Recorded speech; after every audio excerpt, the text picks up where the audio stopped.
Today, from Lincoln Financial Field in Philadelphia, it's Week 16.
Charles, a lot of happy faces heading into the tunnel as this one ends, and understandably so. Not only did they get the win, but, boy, their offense was on fire in this ball game.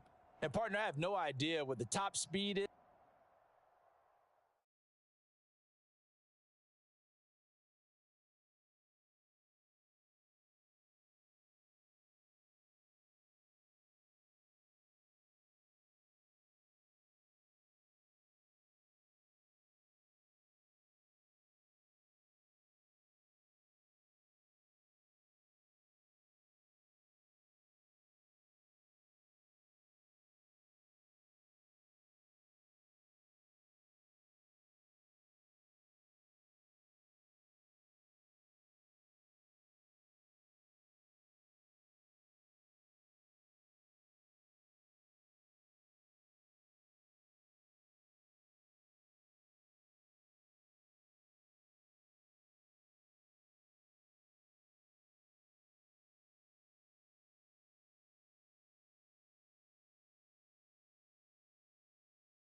Today, from the Caesars Superdome in New Orleans, it's Week 16 of the MFL on EA Sports.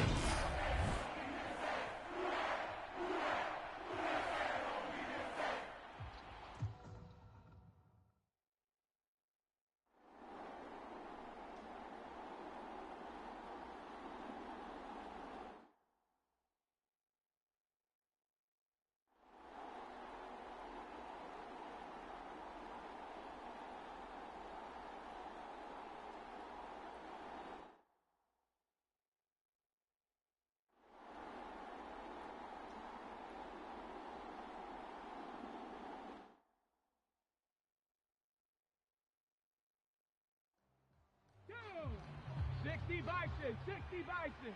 Gotta do better. Come on, QB, come on. Mike 59. Ready. Now on first down, he'll drop to throw it. Over the middle, he finds Godwin, complete. They'll wind up getting 7 on the play, and it'll be second down. It's a gain of 7. Brings up 19. At the 40-yard line. Mike 5'9", Mike 5'9". They'll drop to throw. He finds his target. It's Evans. And they're going to get this up to midfield.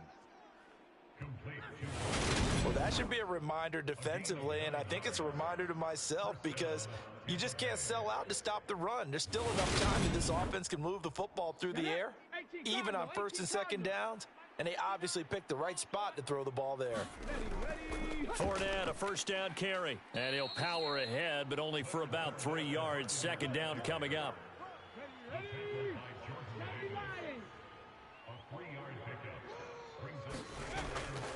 run it again with Fournette. And he is met in his tracks behind the line of scrimmage. It'll be a loss of a couple on the play, so now third down coming up. Now, obviously, that's some good work there defensively, being able to stop them and bring up a key third down. But if you're on the offensive side of the ball, there's an opportunity, because I know what defensive guys are thinking right now, to stop them, get to the ball. That means they might not be sound defensively. There could be some opportunities. And you said key third down. Highlight that word, put it in bold. Here we go. Let's get off the field, D. Let's get off the field, D. On third down, he'll drop to throw. Open man is Godwin. It's complete. And this is going to be another first down as the tackle's made at the Saints' 26. 23 yards on the play. Those are the kinds of plays right there that show you why he's the number 3 man in the NFL in terms of receiving yards. Also tells you there's a full combination of what he's got going in his game. You name it, from route running to catching the football. That's why he's able to produce those types of numbers. Time to go, night. Mike 5-9. Set, go. Ready, go. Up the gut, Fournette. And he'll lose yardage here, going down back at the 28. 2 yards the loss, 2nd and 12. Two things to watch. First is strength and being able to break out that initial contact. But at his size, once you slow his momentum, it's hard for him to get it started again and end up tackling him behind the line of scrimmage.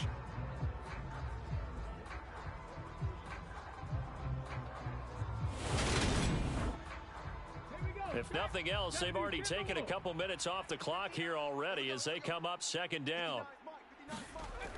He'll look to throw. Out route, and the ball is caught by Godwin. And he'll be brought down at about the 23-yard line. They like going to him in the slot. He catches another one. I think this comes under the heading of, until they stop him, why not go back to him? He has something going really well. Great working relationship with the guy throwing the ball, and they keep making the connection.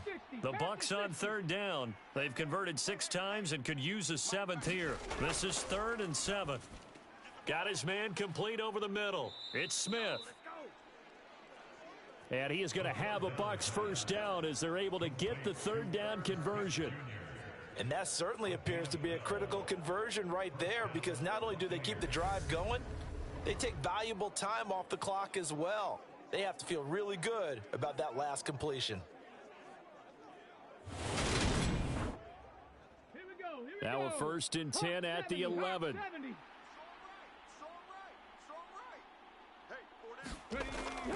They go back to the ground now with Fournette.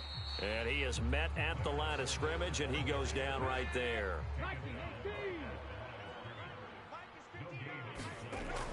Back to throw now on 2nd and 10. And Evans hauls it in. Touchdown, Bucs.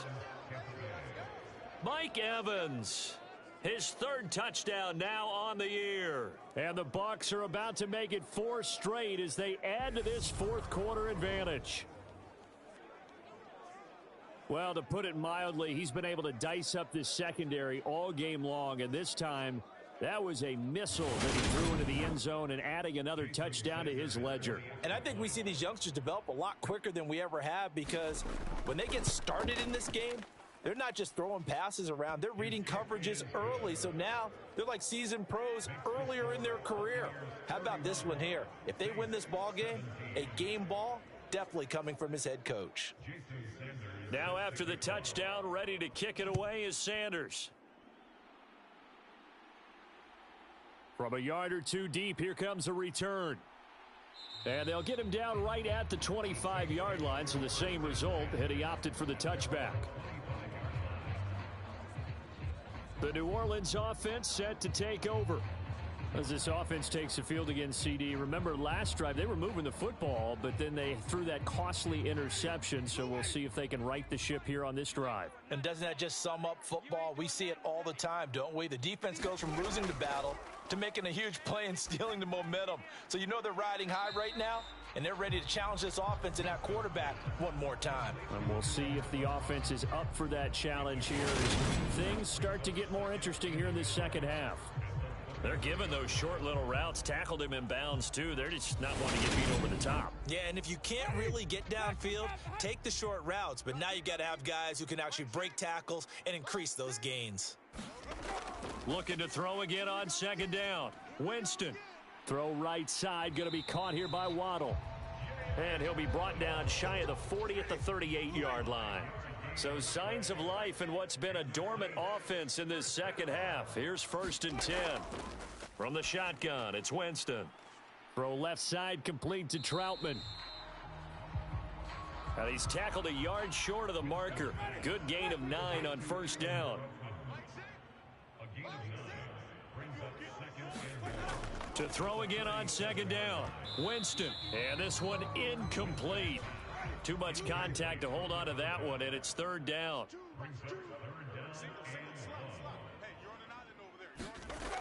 Again, it's Winston. Oh, there's that man again. It's complete. And this is going to lead to another 1st down as the tackle's made at the Bucs' 41-yard line. It's an 11-yard pickup. Thought they'd run it on 3rd and 1. Not the case. And in a 2-score game, obviously, every play, every 3rd down, like we saw there, magnified. Big pickup. It was a huge pickup. What they really want, though, is to not even get to 3rd down. They've got to maximize time and conserve as much as possible.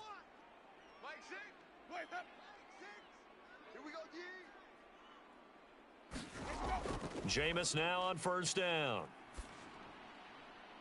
And he's got his favorite target yet again. It's complete. And all the way inside the 15 before they drop him. So it's Saints football as we get you reset. From the 13 now, they work on 1st and 10. From the red zone now, Winston. Throw left side complete. That's McCarthy. The Saints in the hurry up here. Clock continuing to roll. To the air again with Winston.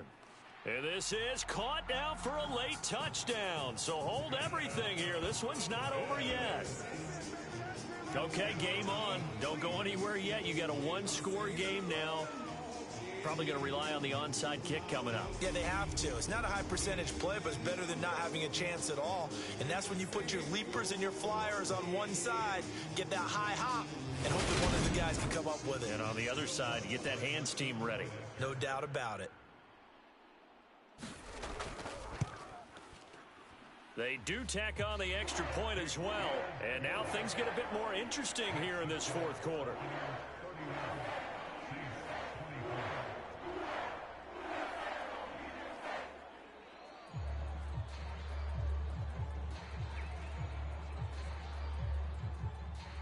After the touchdown, Lutz to kick it off.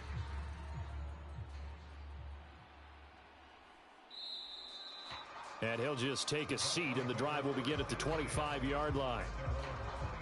Now the Buccaneer offense gets set to take over. And this game not quite over yet. And we'll likely see them take all 3 timeouts defensively, so they can't just kneel this one out. They're going to have to try to run a few plays. You're exactly right. They've got to get a 1st down and make them use up all their timeouts in order to feel like they have this one in hand. A running play on 1st down will get 4 up to the 29. Now a timeout called for by the defense as they'll talk things over prior to this upcoming 2nd down play. They'll try and run some clock with Fournette. And he'll be brought down shy of the 40 at the 38-yard line.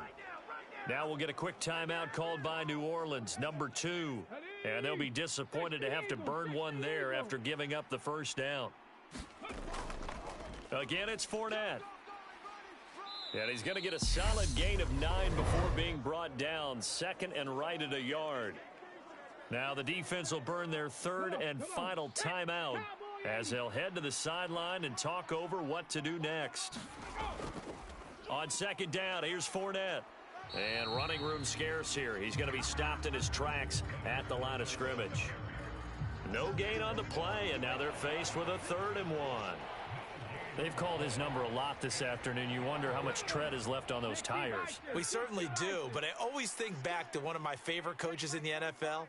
And he used to have a meeting with his running backs every year in the offseason and say, look, as many times as you're going to carry the ball, you should be able to carry it one more time, so make sure you get in shape. Here comes the Buccaneers punter now. He's been terrific so far. And the kick's away as he angles this one for the sideline. And this is going to be ruled out, I think, just inside the 20. Yes, it will. Side judge calls it at the 19-yard line. Getting set for their next drive, the New Orleans offense.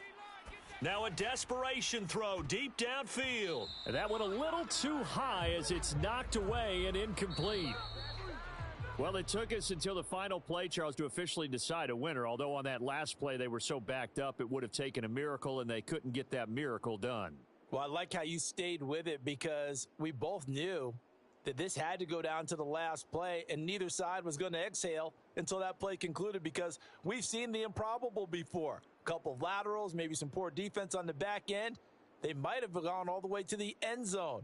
In this case, though, it didn't happen. Perhaps next time. So for Tampa Bay, the win moves them to 8-7 now on the year. And they'll head back home next week to take on the Houston Texans. Meanwhile, for the Saints, they're guaranteed now a sub-500 season as they fall to 6-9. And they'll have a chance at redemption next week at home against the Indianapolis Colts. So that'll just about do it for Charles Davis. I'm Brandon Gaudin. You've been watching the NFL on EA Sports. For more, log on to easports.com. Till next time, we say so long from the Bayou.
Today, from FedEx Field in Landover, Maryland,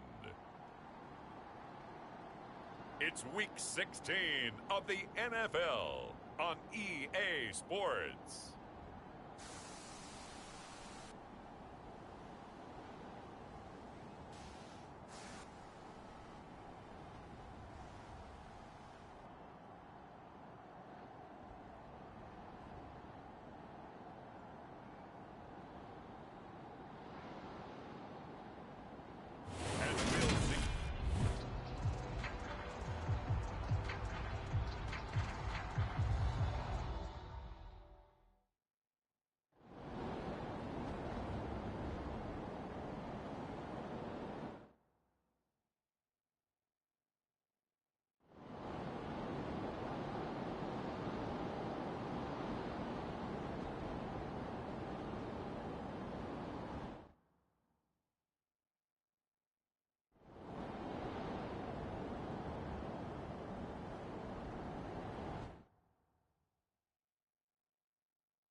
Mayfield now looking to throw on first down. He'll get this out to Barkley, complete.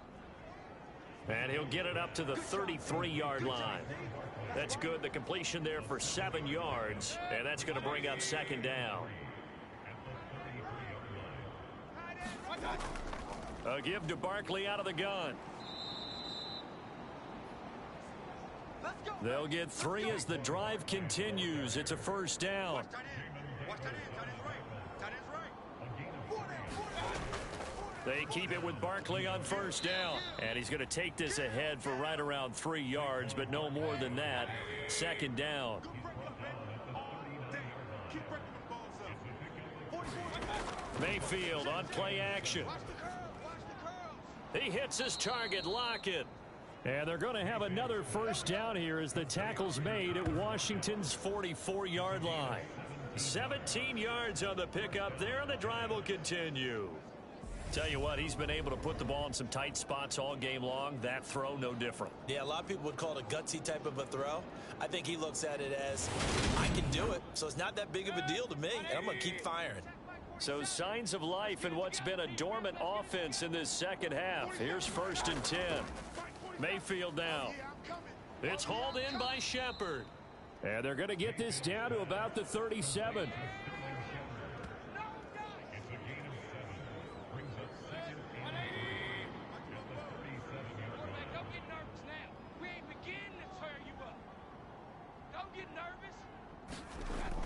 They go back to the ground now with Barkley. And this time not quite to the 30. It'll be down at the 31-yard line. 7 yards there and a first down.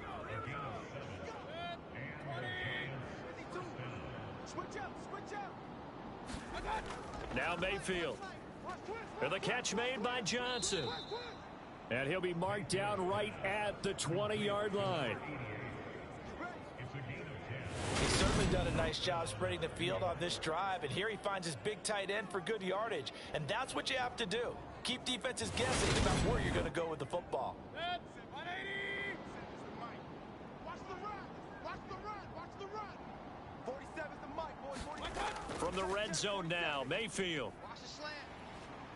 And he can't get rid of it. He's taken down. Jonathan Allen make that now 8 sacks for him on the season. A CD, a little bit of feast or famine for him. He's had some success throwing the football, but also now he's been sacked 4 times. Yeah, you just mentioned the 4 sacks, but you're right. He has managed to hang in there and make plays at times. His offensive line, they've got to figure it out and pick things up and give him more opportunities, and he has to help them by getting rid of the ball a little bit quicker as well. Here's 2nd and 10.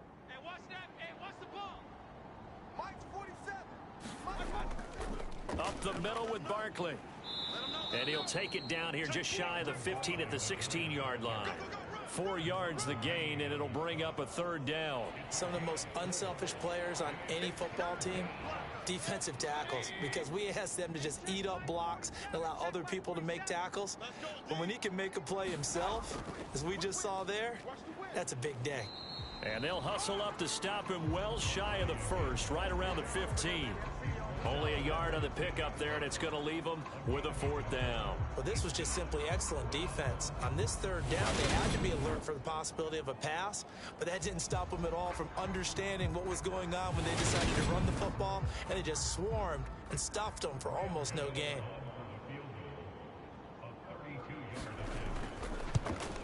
Gano's kick is good, and that will add 3 more to their lead. It pushes it up to 6.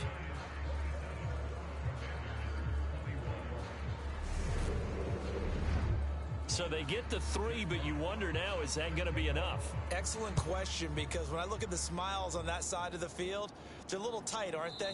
If they had scored a touchdown there, those would be big half-moon grins right now because they'd feel a whole lot better about their position. And a touchdown in the other direction, all of a sudden they're down. A look at Washington as they come onto the field.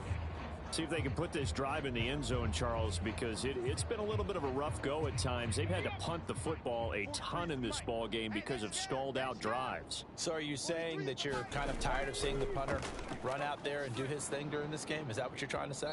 Well, I mean, I'm okay with it. I have a feeling that this offense, they don't want to see the punter again.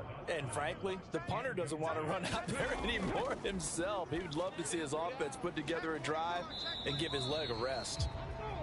He'll be dropped after a gain of about 6 across the 30 to the 31. Now it's Newman.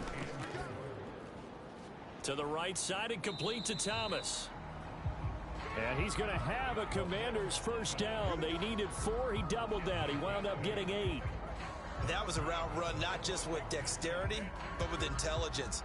Found the hole in the zone, made sure the quarterback saw him, and was able to make the sure catch and flip the down marker back to 1.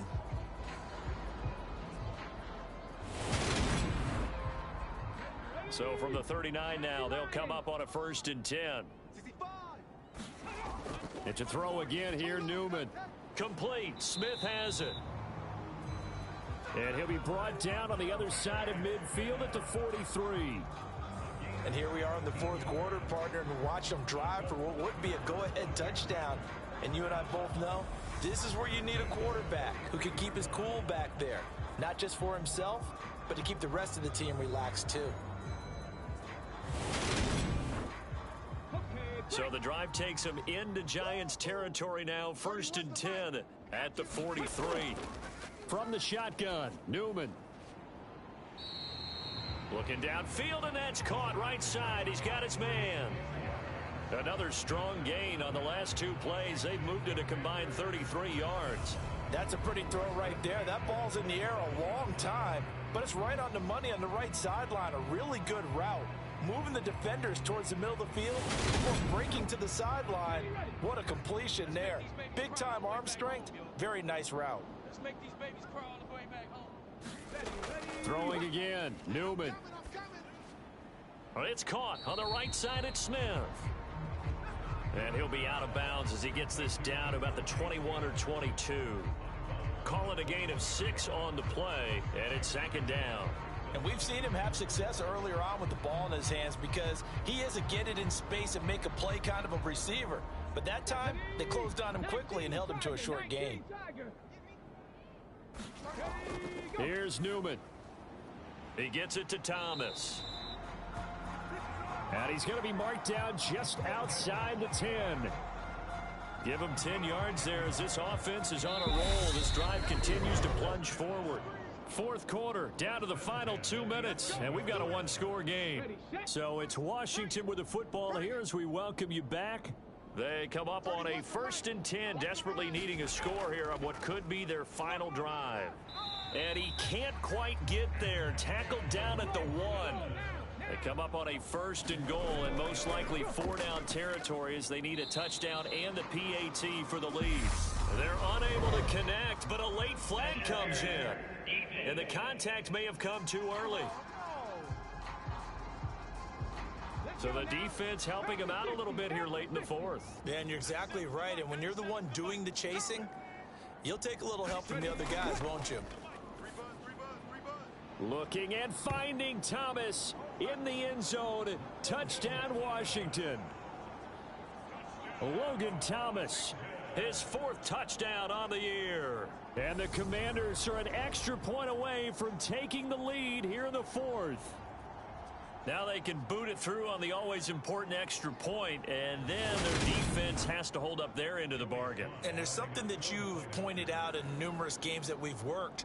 Okay, the excitement's going on. Everyone's celebrating over there. Who's calling up the defense to make sure they're focused because they still have some work to do?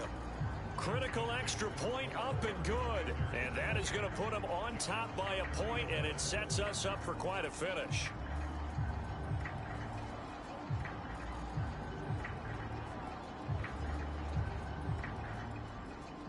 Kick team out there for the Commanders as they send this one away. Takes it at the 7. And it's a pretty good return here as he'll get this up to the 29.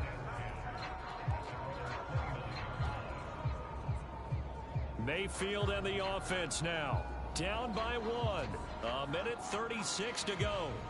A 4th straight defeat looming on the horizon, barring a comeback here as they've got it with a 1st down.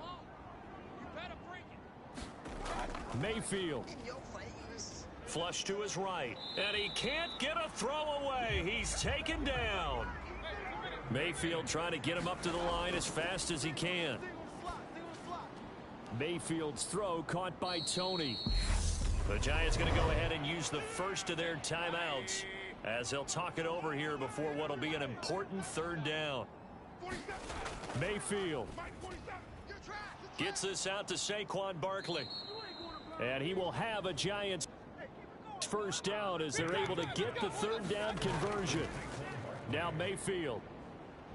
And he can't get a throw off. He's taken down.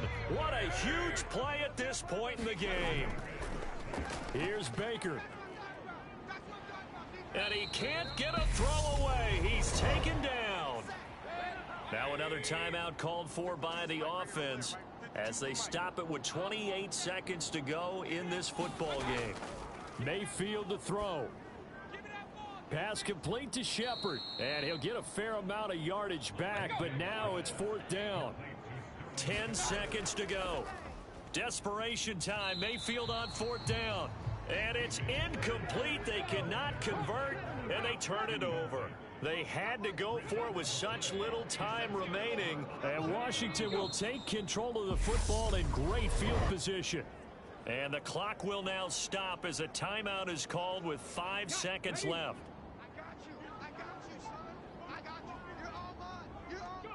And they will take a knee here.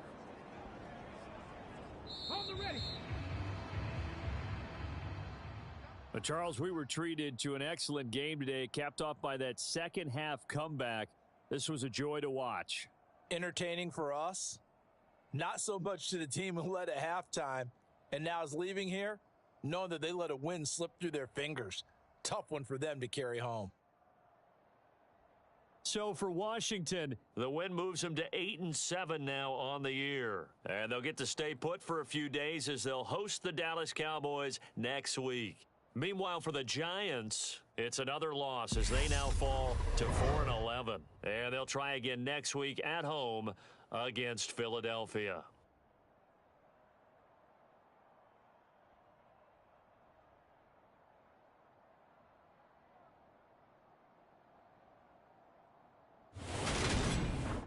So that'll do it for my partner, Charles Davis, and the best darn crew in the industry. I'm Brandon Gaudin. This has been a presentation of the NFL on EA Sports.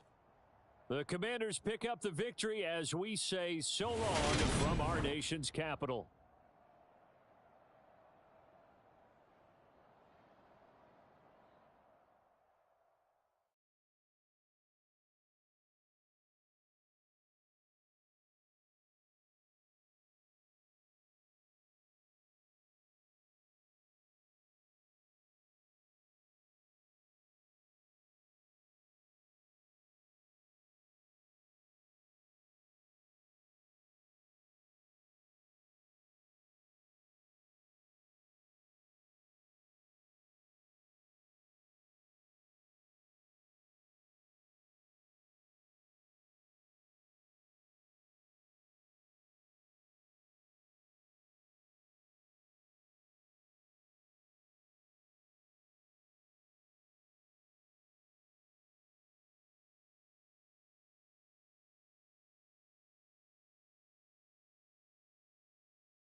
Today, from Acrisure Stadium in Pittsburgh,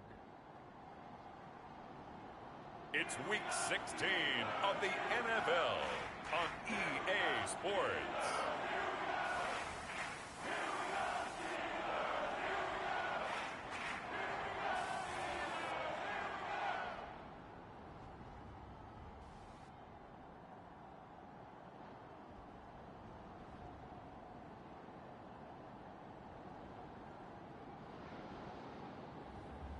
Deshaun Watson. And the Pittsburgh Steelers taking on Trey Lance and the San Francisco 49ers. EA Sports coverage of the NFL brings us to the world's steel capital in the city of Bridges, Pittsburgh.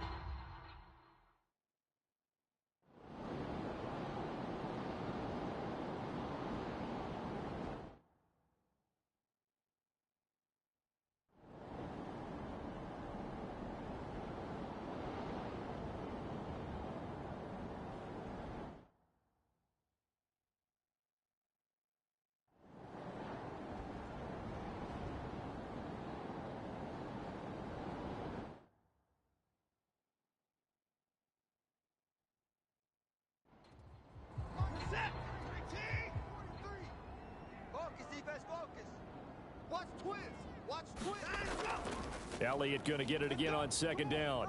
Pushing forward for 3 up to the 48. And the Steelers on third down. They've converted just 2 for 6 thus far. Here it's 3rd and 2. They go back to Elliott. He's been busy. And he's got the first down before being taken down at the 46.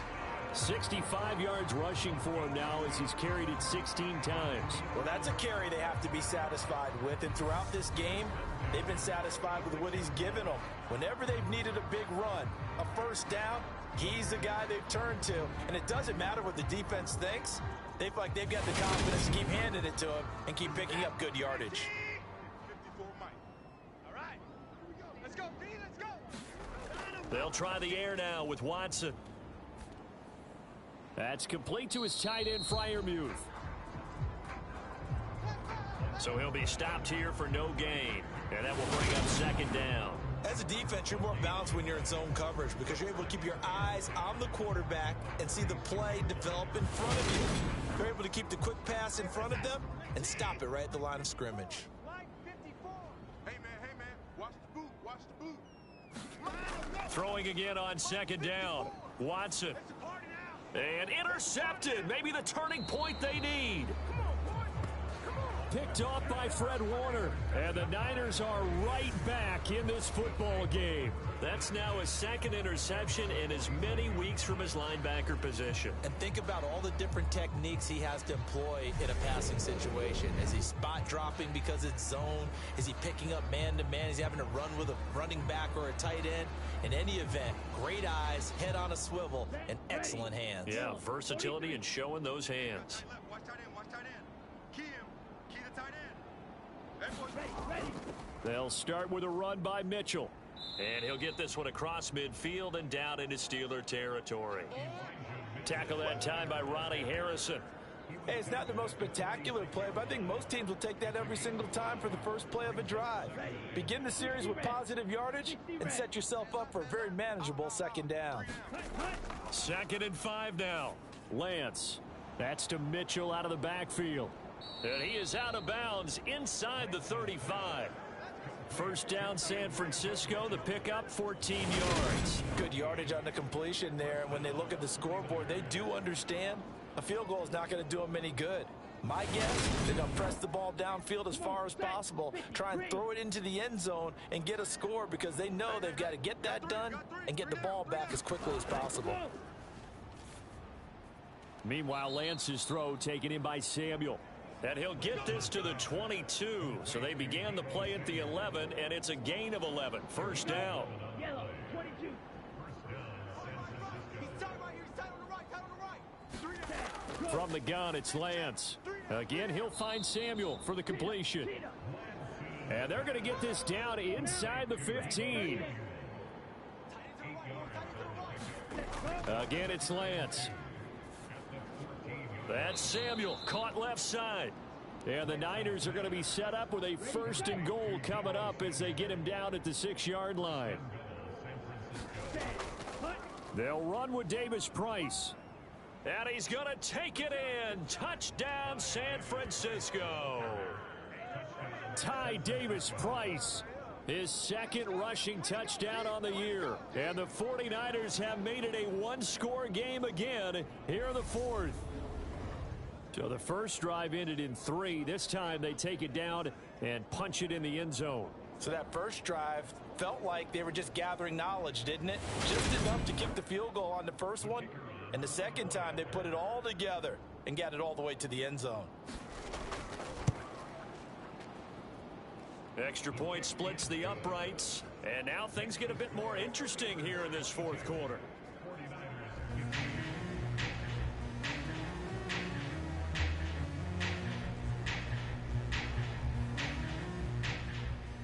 And Murray now, after the touchdown, he'll send this one away. Austin elects to bring this out of the end zone. And ultimately, he stopped right where he would have been if he had simply gone down to a knee at the 25. So with the Steeler offense on their way out, let's take a look at the playoff picture in the AFC. I'm curious to see, Charles, about the play calling on this drive. Last time out, the interception that led to a touchdown. Here we are. I mean, very close, one-score game. Yeah, and if I'm a defender, I'm actually chirping to you on the other side of the ball, saying, hey, we picked off the last one. What you going to do about it now? So when you do throw the football, high percentage, but throw it with confidence. Because if there's any hesitancy at all, it could end up in enemy's hands again. Brandon, you know how many times we've done games, and at the start of the fourth quarter, we see both teams hold up the four fingers, fourth quarter is ours. Well, how about this drive? You saw the four fingers for a 4-minute offense, and this offensive line has really hunkered down and established themselves. Yeah, this is where they say, put the game on our shoulders, we'll lead the way, right? No doubt about it, and let me tell you, if you're a running back, all you want to do is get behind those big fellas, have a little vision, and find some space. And a solid way to do that on the first play of the drive there. 82 yards rushing for him so far as his terrific season continues here. Well, it is our business to analyze what we saw out there, and on that play, I saw a defense staying in base, not taking a chance, not blitzing, in a situation where they absolutely need the football back. That's either a case of overthinking it or not thinking it through. If you do blitz, do you have to be careful about where you're coming from, or are you just coming from all angles? You have to be careful about where you're coming from, obviously, but at this stage, you have to take a few chances as well. Watson, here's a quick slant to Ezekiel Elliott. And they're going to get this down to about the 37. An ideal spot here to get a first down and try to run some more clock, and this is second and less than a yard. They'll try and run some clock here as they keep it on the ground. And they'll be inside the 35 now at the 34-yard line. Not totally home free yet, but it's looking good as they come up 1st and 10. Fourth quarter, down to the final 2 minutes, and we've got a one-score game. From the 34 now, here's 1st and 10. They'll try the right side with Elliott.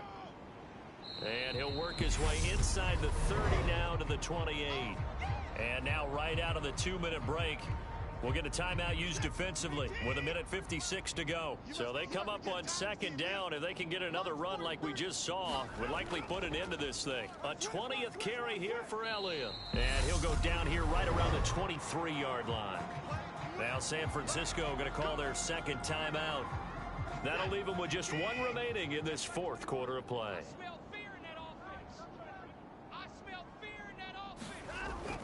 A first down carry by Elliott. And he'll manage to pick up about 4 at 2nd down.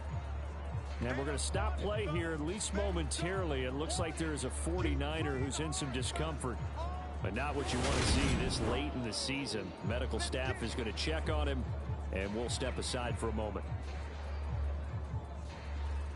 2nd and 6. Check Mike 21. He runs. Hey, check Mike 21. Mike 21. Check Mike 21. Again, it's Elliott. Just a couple on the pickup there, and now it's 3rd down. In search of 4 yards here to pick up the first down.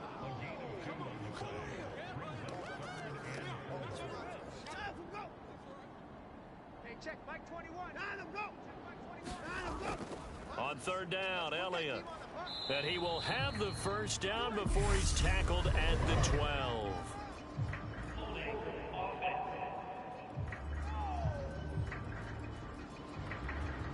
So not a lineman, but the tight end instead this time, drawing the holding call. And more what you're getting with tight ends are guys who are much more receiver than blocker. They may be willing, but that might not be their thing. Oftentimes, they'll be the ones getting the penalties. It's a gain of 14 there, and that should be enough to get them home free. And that's the type of run that they're looking for, because they'll need to continue to rely on them to move the sticks in this tight game in order to preserve this lead.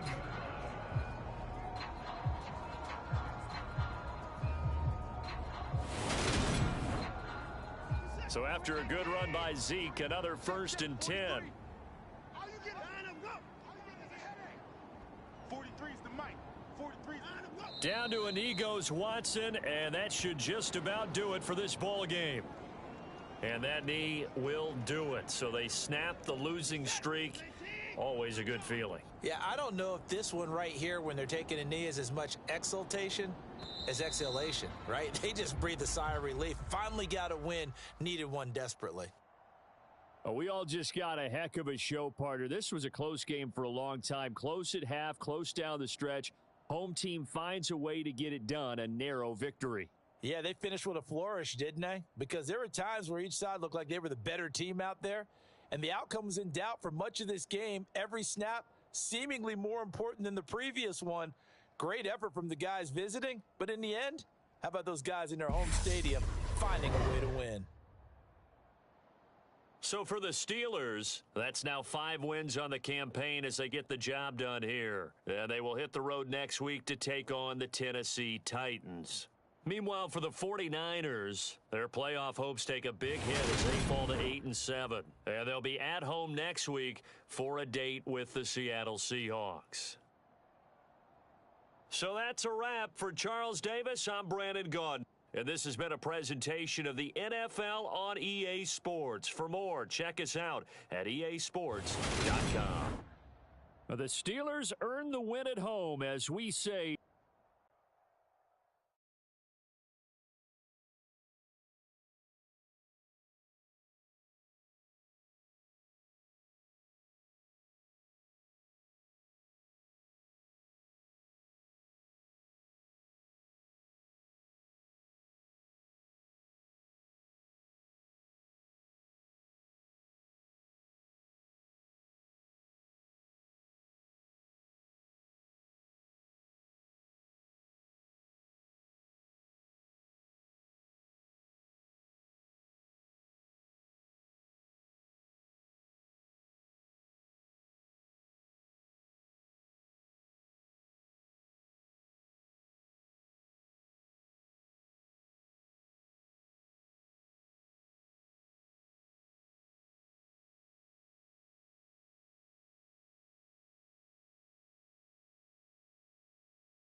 Today, from MetLife.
On first down, they'll go to the ground attack.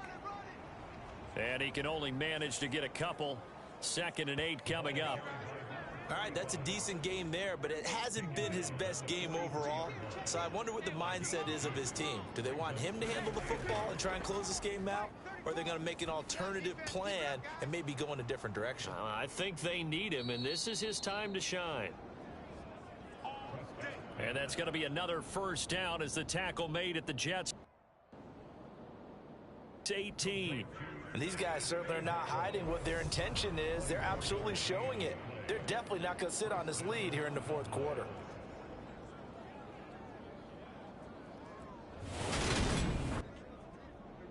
So from inside the 20, here's 1st and 10 at the 18. From the red zone now, Prescott. Oh, there's that man again. It's complete. Touchdown. Jalen Tolbert, his 6th touchdown of the season. And the Cowboys get an important score there to extend their lead here in this fourth quarter. Well, that's certainly going to bump up the old win probability index because now it's a 2-score game here in the fourth quarter. Yeah, you're taking me into that deep water now. Win probability index. This game's definitely not over. We're not looking at a 0.5% or something. It's just 2 scores. But the way that this team has played, to me, what I've seen, they absolutely deserve to win this game. They've been the better team by far throughout.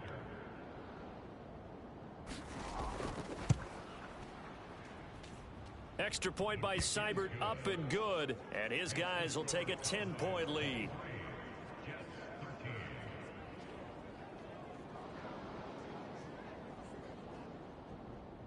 Set now to kick this one away, and off it goes. From the 6. And he takes this near the 25. Just a little pass there. Call it the 26. And now this offense comes back out onto the field. Well, that last touchdown we just saw, what an important one. Now it's back to a 2-score deficit for this crew as they take the field here, and they are in desperate need of finding the end zone. 49, guys. Mike, 49. Play action. It's Wilson. And he'll be taken down, but not before they work it across midfield. A good pickup there, 26 yards. Well, every drive from here out is definitely crucial and critical. They know that they need to get at least 3 here to get it back to a 1-score game. But I can't imagine that in their huddle that they're thinking at all about getting a field goal. They want to get into the end zone and then try and get the ball back again. So from Cowboy territory now, here's 1st and 10 at the 47. So Wilson going to give to Carter on the draw. And he's going to be stacked up right at the line of scrimmage. Nothing there for him. 2nd down. Now it's Wilson. And a quick throw here. That's complete. And they'll get this down to the 42-yard line. One thing I think that's safe to say defensively, the tackling's been really good. And because of that, it's been very, very hard for them to move the ball because you're not getting the benefits of run after catch. You're tackling them almost on the spot. That means you have to run extra plays, harder to move it. 49, guys. Mike. From the shotgun, Wilson. Quick hitter here, it's complete. And he's going to have another first down here as the tackle's made at the Cowboys' 32-yard line. The Jet passing game in rhythm. They've got another first. And that's a nice catch there. Remember, he had the fumble earlier. No way he was giving up the ball in that situation. Secured it tight to his body and picks up the first down. From the 32 now, here's 1st and 10. Here we go. Here's Wilson to throw. A throw to the flat for Carter. And he'll be out of bounds just inside the 25-yard line. 2nd and 2. Coming to you. Check back 27. Throwing again here, Wilson. Open man here is Prohl. And they're going to get this down to about the 17-yard line here. From the red zone now, here's Wilson on 1st down. And all the way down inside the 5 to the 4. 1st and goal, and they got to be thinking a chance to get right back into this football game. Here's Wilson. Oh, the ball comes out on the hit, but they'll say it's incomplete. Partner, what we're seeing so far is the defense is certainly coordinated. Both levels doing their jobs in tandem. The back helping the front helping the back. The pressure got home on that last play and forced him to try and throw through contact and short of the sticks. And he will push his way forward down to about the 3-yard line. This Cowboy defense trying to hold him out of the end zone. They've run it to 3rd and goal.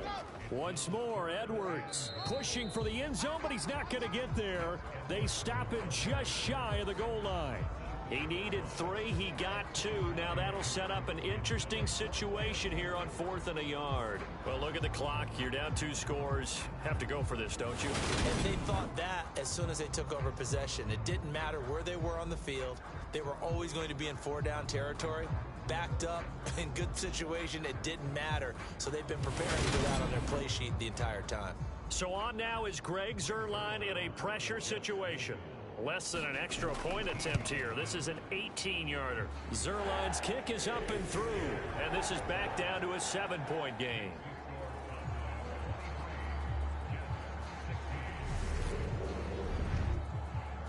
All right, so they needed 2 scores to get back in the game. The field goal there, maybe not exactly what they wanted, but the necessary first step. There's still time remaining, and there's enough time to get it done. They've got to get at the least a 3-and-out here to get the ball back, preferably a takeaway. There's Jalen Tolbert as this Dallas offense returns to the field. They might want to mix something up defensively because he's been shredding them a bit, hasn't he? That he has, and even with all the changes that you know are going on the defensive side of the ball, he's still finding ways to get open, finding the right spots, and the delivery's been pretty good too. He's over 100 yards, has the 1 touchdown score to this point. The drive starting with a first down, 11 yards on that pickup. And when do they start thinking about burning these timeouts? They've got all 3 still defensively. To me, you have to start right now. Here's the time, and that means you've got to stop them on defense, not give up the yardage, use your timeouts in order to get the ball back and try and score yourself. But now is the time to start using those timeouts. And keep in mind, it'll also stop the clock at the 2-minute warning.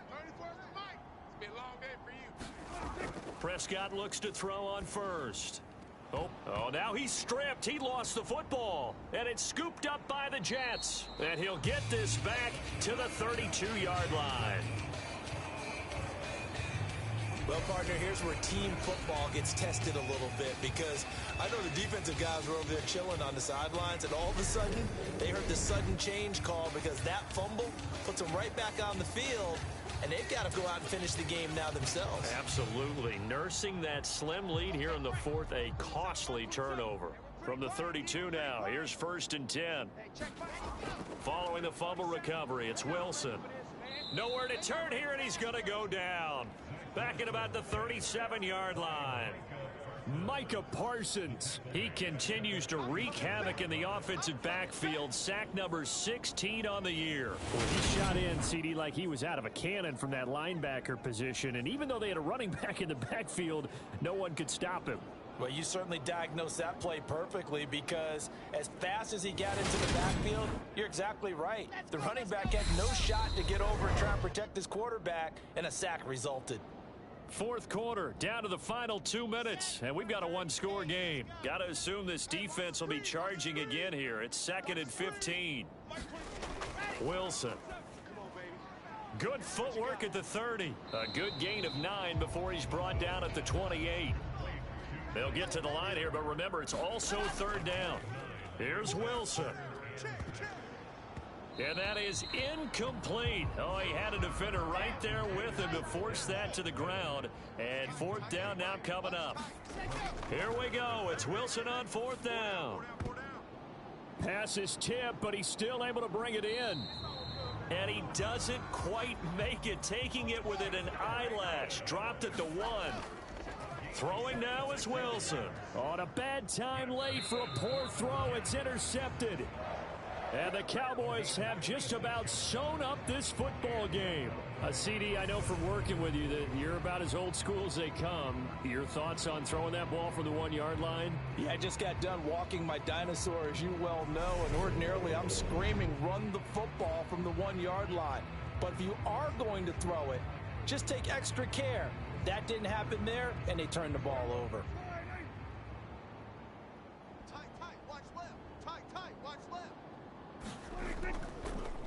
And right side, they're going to go option here. And they're able to get this one across the 35. The Jets are going to use the first of their timeouts as they stop it here with 1:07 remaining. Not totally home free yet, but it's looking good as they come up 1st and 10. Edmonds running out of the shotgun. And he works his way forward to pick up 4 yards there. 2nd down. Now a second timeout called for by the defense as they get the stoppage with just over a minute to go in the game. They'll try and run some clock here as they keep it on the ground. Now the defense will burn their 3rd and final timeout. And as the two teams talk it over on their respective sidelines, we take a break. And they'll indeed take a knee. Here's Brian Anger now as he's on to punt for Dallas. And he'll get this away into the icy winter air. And able to get this across the 20 before going out of bounds. 33 yards is the distance on the punt there. And control of the football switching hands here with very little time remaining in this contest.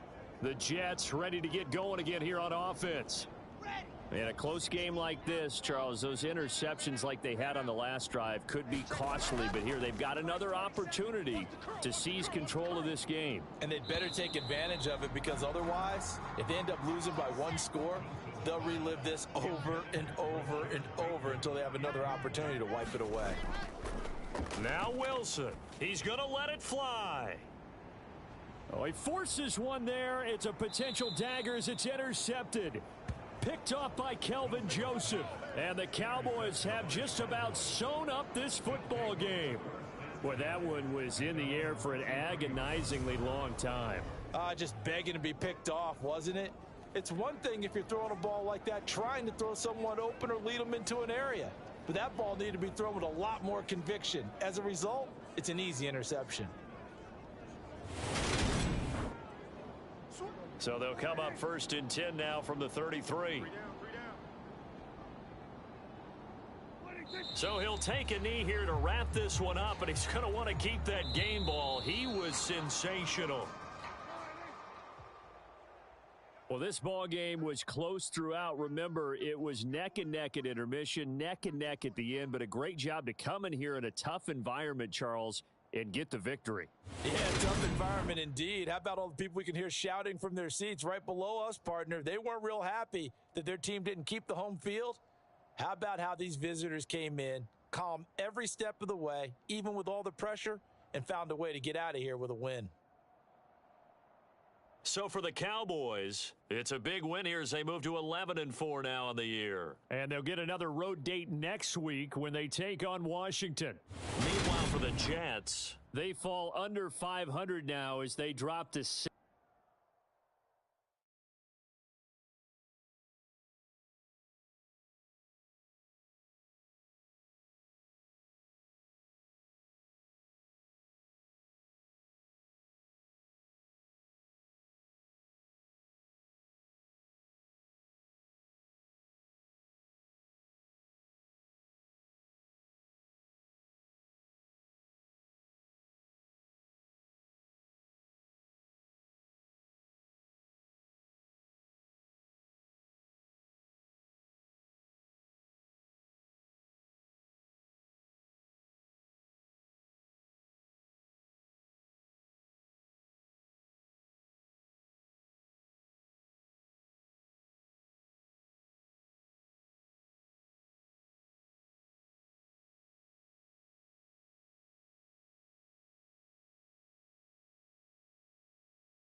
Today, from First Energy.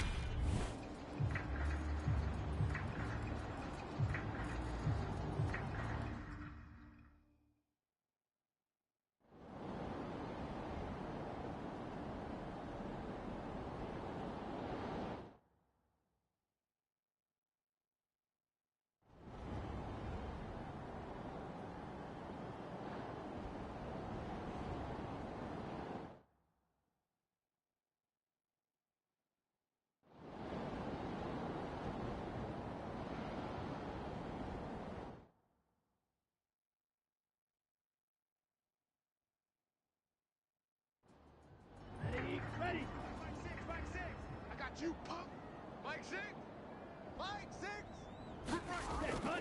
They'll look to throw here. And it's incomplete. They cannot convert, and they turn it over.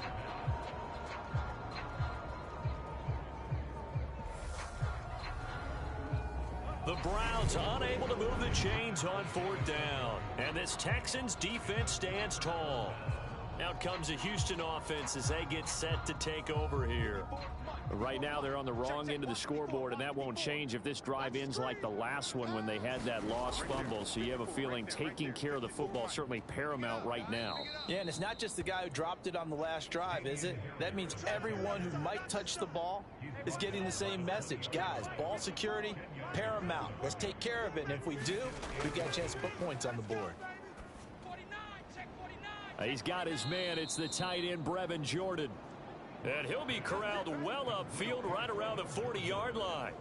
They had a gain of 10 last time, now a gain of 20 here. All right, this is the time of the game where they're down a couple of scores, and they've really got to get some yards in chunks, and they know the defense doesn't want to give those up, but they've got to find a way to take them anyway. Now the question is, can they string a few of those together? So signs of life in what's been a dormant offense in this second half. Here's 1st and 10. To throw it is Locke. Finds his tight end Ingram.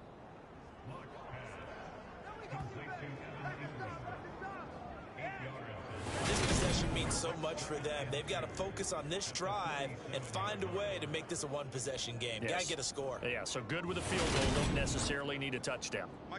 Ahead of the chains now, 2nd and 2. 54's Mike. 54's Mike. Check. Watch 54. Now a play fake, and here's Locke. On the move to his left. Open man is Jordan, the tight end. And they're able to work this across midfield to the 48. Don't let him breathe. Don't let him breathe. Play that top deep. Locke now on 1st down. Wide to Harris. And he'll be taken down, but not before they work this to the 45. Well, offensively, that's the mismatch that you want. You want to force a linebacker to try and cover your back out of the backfield, out in some open space. But linebackers nowadays, they run like backs, and they take a lot of pride in covering. What a nice play he made there in the open field. And it's incomplete. A misconnection there. He's hit on just 50% of his passes thus far. That's not where you want to be. Now you see the evolution of the game. You go back to the quarterbacks of old, 50% would be terrific because they threw the ball downfield almost every time they threw it.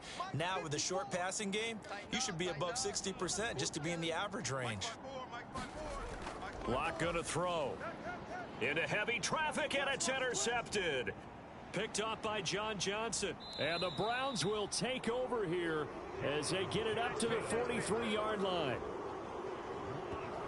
But here in the 4th quarter, defensively, you know that you're just going to blanket the field with defensive backs and say, okay, take your best shot. And that time, it's intercepted. And we've often seen teams go into the prevent early, way too early, and sometimes they get too soft in their coverages. But not in this case.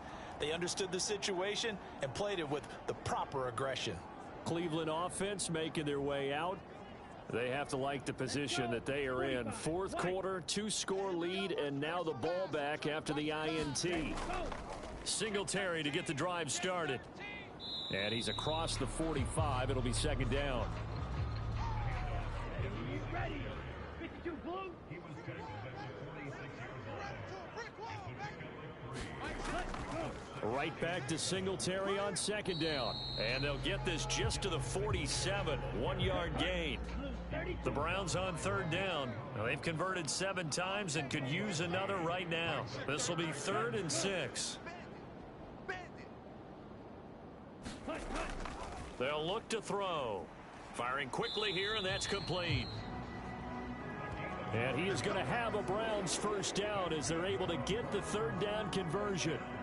He's been the go-to guy. They needed a big play there on 3rd down. Went his way. It worked out. Doesn't matter whether they've scouted it or that they think he's going to get the ball. He has a knack for finding his way open and completing the connection. So signs of life in what's been a dormant offense in this second half. Here's 1st and 10. Here's a play fake as they set up to throw. He's going to fire one deep, middle of the field. It's incomplete. Took a shot, couldn't connect. Despite the lead here in the fourth, they're still taking shots. Not content to sit on this lead at all. And to me, it raises the question of what's right in this game nowadays. Do you sit on the ball and run it because you have enough of a lead? Or do you try and extend it because you always feel like the other team can come back? Extend it. Have some fun. They get 6. That'll leave them with 3rd and 4.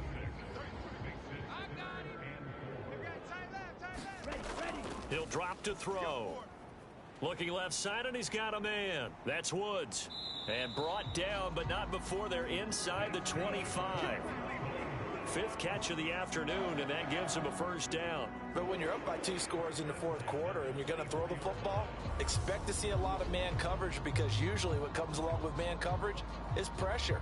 So if you're a play caller and you want to keep throwing the football, that's fine. Just make sure your offensive line understands they're going to get additional guys running at the quarterback. Back to throw now on first down. This is caught. Touchdown, Browns. Robert Woods with his 2nd touchdown of the game, number 8 on the season. And the Browns are about to make it 4 straight as they add to this fourth quarter advantage. He's got them out now to a 3-score lead here in the fourth quarter after that one, CD. And well, he looked right off the line like he knew that that ball was coming his way, and he secured it for 6 points. Yeah, and I think when you're leading by a healthy margin already, it actually loosens you up and allows you to take maybe a few more chances and definitely play with more confidence, because he certainly saw something he could exploit in the defense, and he made sure to let his quarterback know, just get it to me. And the rest was all up to him, and he delivered and made it a 3-score game. So that drives 7 plays in length. And it ends with a Robert Woods touchdown reception.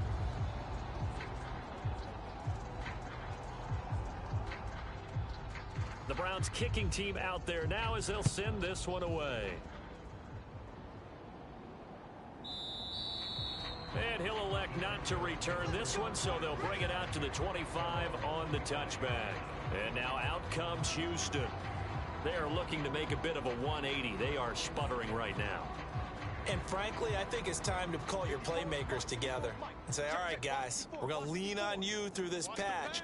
We need you to get us back on track and get us going in the right direction. So you're calling plays geared to them. Not necessarily what you look at your plays, oh, this hurts the defense. I want the ball in the hands of X, Y, and Z and see if we can move forward. So don't get too cute. Go to the playmakers. This will be complete to Mechie.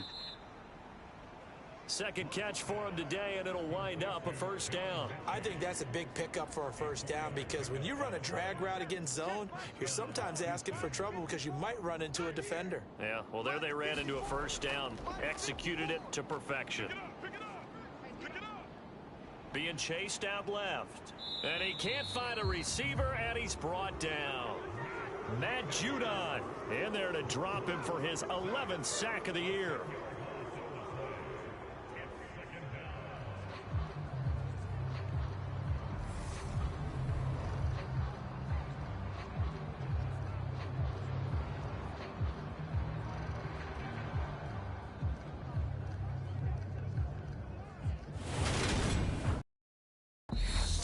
Left to play in this football game here on EA Sports. So it's Texans football as we welcome you back. They're looking at 2nd down now as they search for a consolation score. Here's a throw to his running back. It's complete. Now you've got to hustle your guys to the line and get them set. Play action. Now it's Locke. This is caught. It's Cooks. And he takes this one down almost all the way to the 30. On first down, Locke. And that is incomplete. He couldn't hold on through the contact. Brings up 2nd down. Now Locke again. And he's going to drop this down to Harris, middle of the field. And they'll work this down inside the 30. Here's Locke to throw. And Ingram holds it in. And they're going to have another first down as he's going to be tackled at the Browns' 19. Into the red zone, it's Locke. He targets Ingram for another grab. And he'll be marked down right at the 15-yard line. Now the Texans will burn the first of their timeouts as they'll stop it with 25 ticks remaining on the clock. Watch 17, watch 17. We got trips over here. Trips over here. Let's go. Looking to throw again on second down. Lock. Open man is Cooks. He's got it. Touchdown, Texans. A great play there. His 6th touchdown of the season. And the Texans have got it back to a 2-score game here in the 4th. I'm not sure win-win is the proper term here, but it certainly felt like it. They got the touchdown they needed, but if I'm on the defensive side of the ball, okay, you got the touchdown, but it sure took you a long time. Yeah, because offensively there, you're probably hoping for a 1 to 5 play drive. That one ate up a little more time than they were hoping. You're exactly right, and if you have that 1 to 5 play drive, you actually build up momentum and even more hope. When they had to slog their way downfield, they got the touchdown, but it's almost like, yeah, you know, doesn't feel right. Exactly.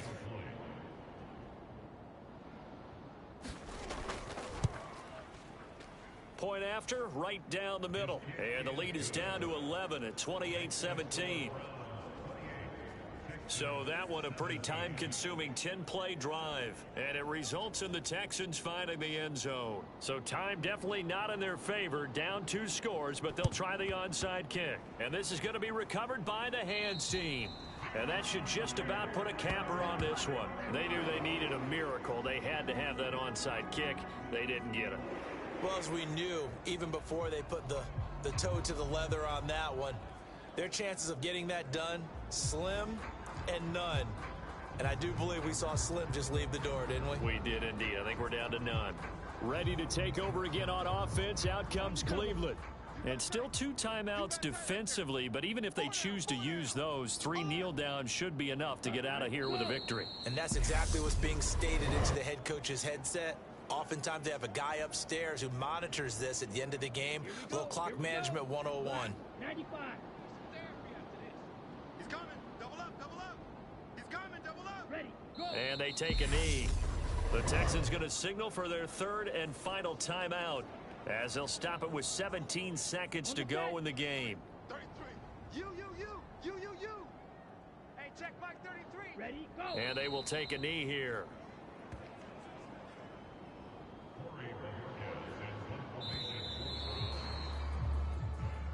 So it's a win here for the Cleveland Browns, and it was thanks in part to their man under center, their veteran quarterback. Yeah, the numbers don't jump off the page, but he was a steady influence back there.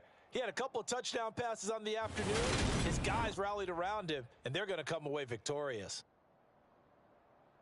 So for the Browns, it's a critical win for them as it gets them to 9-6 on the year. And they'll hit the road next week to take on the Baltimore Ravens. Meanwhile, for the Texans, they're guaranteed now a sub-500 season as they fall to 6-9. And they'll try to get back on the beam.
Today from TIAA Bank Field in Jacksonville, Florida, it's Week 16 of the NFL on EA Sports.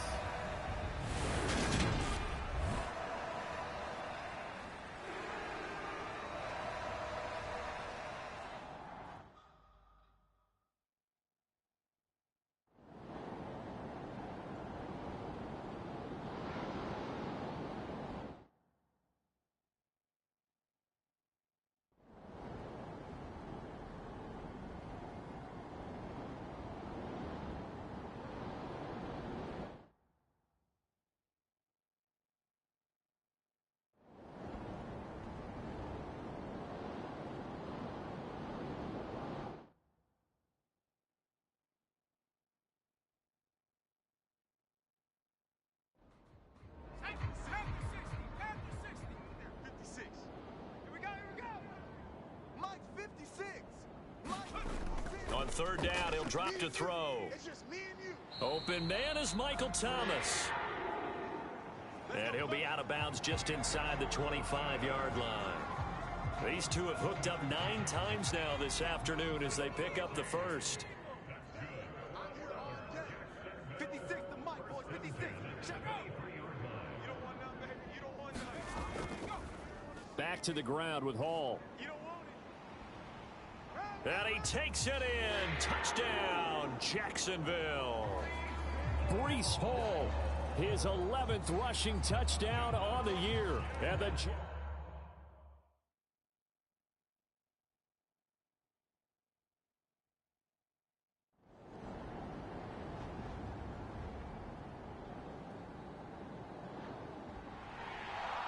Well, this was a really nice display, Charles, of complimentary football, especially how much they were humming in the second half to pull away and get the victory. Really a complete performance. And so much fun when you're able to have everyone contribute, both sides of the ball. You go back in the locker room and you just savor it, right? Because that's what football's all about. A true team game, and they got it done in this one. So for the Jaguars, the wins have been hard to come by, but they get one here to move to 4-11 on the year. And they'll hit the road next week to take on the Atlanta Falcons. Meanwhile, for the Titans, this loss really hurts their playoff chances as they drop to 7-8 with 2 games left. And they'll look to get back on the beam next week as they host the Pittsburgh Steelers. So that'll do it for us. For Charles Davis and all our crew, I'm Brandon Gaudin. You've been watching the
Today, from Gillette Stadium in Foxborough, it's Week 16 of the NFL on EA Sports.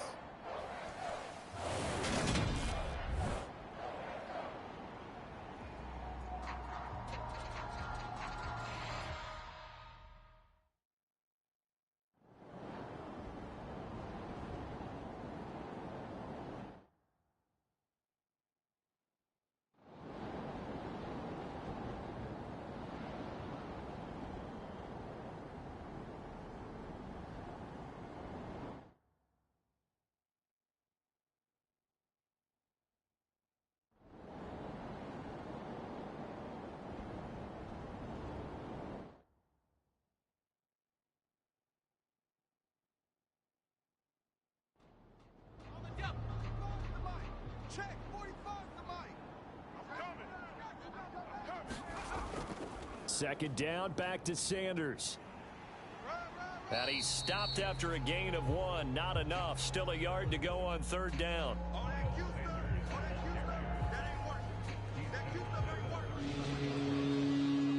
And it looks like we've got a dime set here defensively. 6 DBs in the game. They'll try and run for it with Sanders. And he will have a first down here at about the 40. It's a pickup of 6. Brandon, what were they thinking on defense there? They looked like they were playing for the pass. That was 3rd and short. Yeah, it was an easy pickup because they handed it to him. That was way too easy. Just looked like absolute confusion defensively. Not sure why they were in that set. Yeah, I'd say you ought to have a few men in the box there.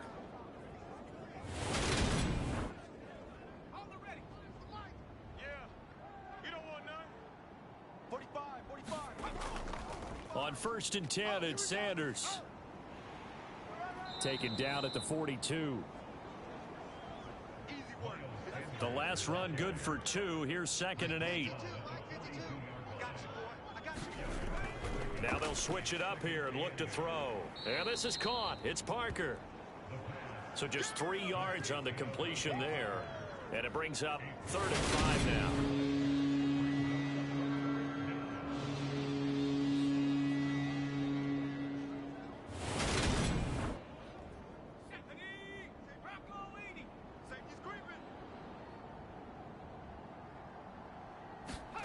Back to throw. That's into a crowd and intercepted. Picked up by Jeremiah Owusu-Koramoah. And the Patriots are going to take possession of the football. CD, I know it's just his 2nd year in the league as a quarterback, but that's going to be one when he flips on the tape. He's like, I shouldn't have thrown that ball. No doubt about it, and his coaching staff will be emphatic about he shouldn't have thrown that ball. But remember, 2nd year, as you noted, on-the-job training. So he's got to take this feedback that he's getting, negative or otherwise, and turn it into positives moving forward.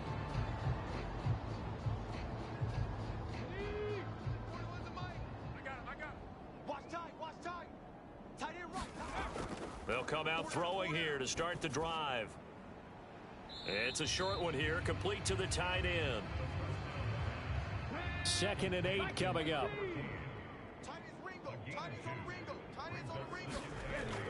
They'll set up a throw. And a quick throw here, that's complete. And he'll be taken down here just shy of the 30. New England on 3rd down. Just 1 conversion and 8 tries. Not good. They're looking at 3rd in the nose of the football.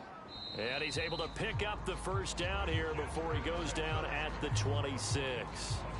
98 yards rushing for him now on 17 carries. That gives him 98 yards in this game, and he's got to feel pretty good about that, but the entire offense does. The big thing, though, Brandon, they've got to get to 100, though. You think he knows he's at 98? I think someone has told him by now, and here's the thing. Getting to 100 or more is tangible evidence that you've had a nice day running the football, and that's what his offensive line wants for him and for themselves. Pressure applied, and he's going to be taken down. They sack him back at the 33-yard line. Uchenna Nwosu in there to get him, and that is sack number 6 now for him on the year. That's a ball he needs to let go of there. Wasn't the most time in the world to work through his progression, but NFL quarterbacks, they've got to sense the pressure. They've got that internal clock, and the ball has to be gone. And if you're not going to escape and run for it, you have to let it go before the pressure gets to you and puts you on the ground. They're going to look to throw. And he's got his man on the out route. He's going to go out of bounds, but he takes this one down just shy of the 20. Out of the gun, they'll look to throw. That is caught at the 7. And they work this near the 5. He'll be stopped at the 6. 15 yards there for number 15. Big hook up there, forced to throw it on 3rd down. The connection's going to keep the drive alive and also keep the clock moving. Yeah, and from a defensive perspective, didn't get a sack, didn't knock the ball free, didn't break up the pass. The clock keeps running on you. You're in a dire situation now. They'll set up to throw. And that's going to be caught for a Patriot touchdown. Trey Nixon His first touchdown on the year. And the Patriots are about to make it 4 straight as they add to this fourth quarter advantage. They have to love seeing that from their young quarterback here in the fourth quarter, able to further that lead with a touchdown pass. He didn't go turtle, did he? And you know what I mean by that. I had an old coach used to say all the time, hey, when we have a lead late, don't just tuck in and try and ride it out. Go out and play and extend the lead. And that's what he did. They'll look to throw. And this one's caught. And their fourth quarter lead grows by a couple more. And around the goal line, especially on two-point tries, sometimes the QB's best friend is that big target, the tight end. I love how you described it because you know he's going to have some length and some catch radius as well as a big body to keep people away from the football. Bailey now to kick it away after the touchdown.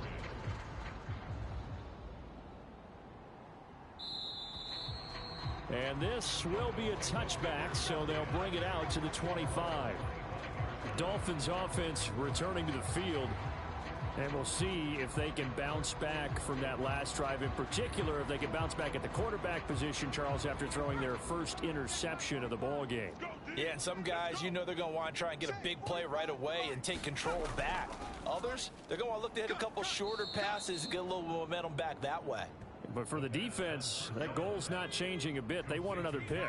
You're exactly right about that. In fact, you've got to watch them a little bit because in coverage, they may cut down their gaps a little bit, maybe their splits a little bit in order to try and get to the ball even faster. Slipped one tackle, but no more as he's knocked to the deck behind the line of scrimmage.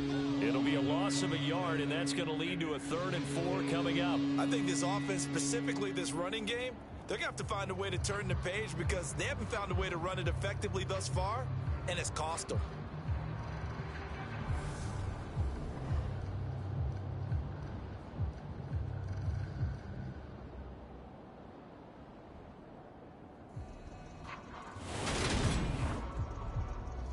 An extra corner comes on now for the Patriots D on 3rd down. Back to throw here. On the catch, it's Crowder. It'll be a gain of just a yard, and that'll bring up 4th down. You got the big lead defensively. Willing to give them that underneath stuff, right? And this is why you work on your tackling. Tackle them after the catch, inbounds, keep the clock running. Just go ahead and bleed the game out that way.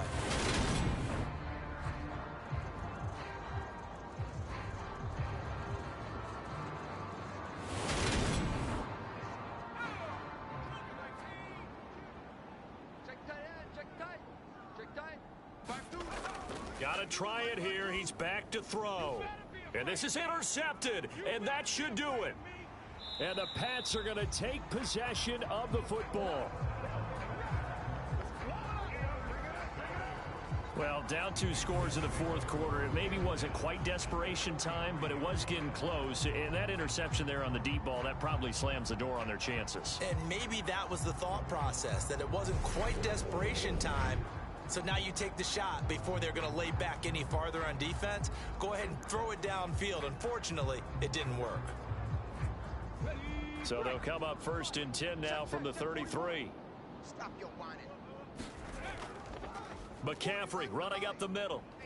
And he edges forward, but only gets a pair of yards out of it. And it's 2nd down. These two teams matching up for the 2nd time this year. Their first meeting back in October, week 6. And it was the visitors getting the win there, so they'll be looking for the sweep back here at home.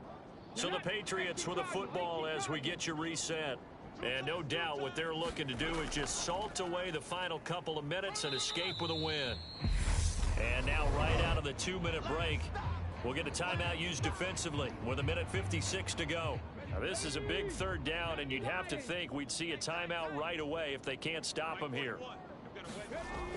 Looking to throw. And he's got his man in stride, complete. The Dolphins going to take their 2nd timeout. That'll leave them with just 1 remaining in this 4th quarter of play. So here's a 1st and 10 now down inside the 20. 41's coming. 41's the mic. I'm coming after the Shotgun handoff now to McCaffrey. Now the defense will burn their 3rd and final timeout. as they'll talk things over prior to this upcoming second down play. 4 down. Check. They stay on the ground. McCaffrey again. And he'll get it here to the 10-yard line. And now a pause. It looks like we have a Patriot injured on the play. Always unfortunate to see an injury, especially this close to the end of the regular season. We'll step aside.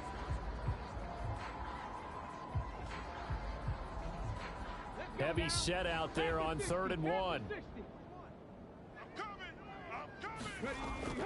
They'll try and pick it up with McCaffrey. And he's able to pick up the first before he's brought down inside the 5 at the 4. 117 yards rushing now as he's done it on 22 carries. Starting to look like this drive, it may be the final nail in the coffin. Well, this is why you work out so hard, right? This is why you spend all that time in the offseason. This is why you have those OTAs and mini camps for these situations, these scenarios, to run someone into the ground and secure a victory. That's trash. Hey, 4-1's Mike. 4-1's Mike. Here we go. The Patriots in the victory formation as they'll take the knee. Back at the 5-yard line now, 2nd and goal. Hey. 4 down. Mike 41. Defense wins championship. Down to a knee one more time, and that should just about do it. Hey, turn it up.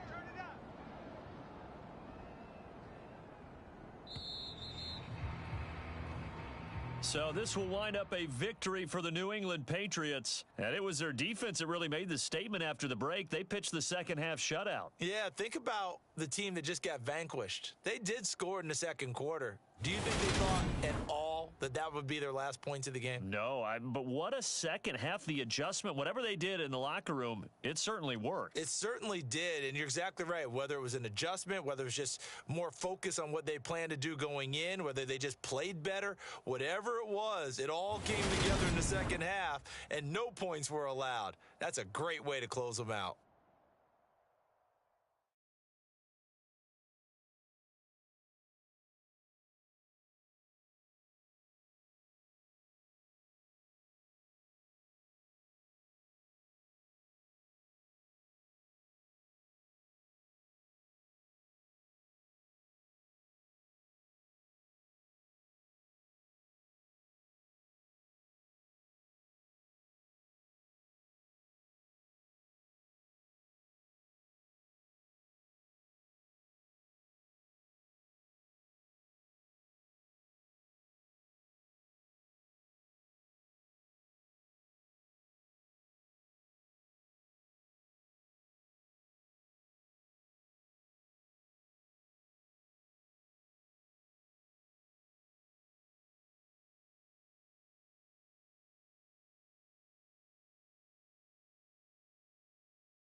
Today, from Seattle, Washington,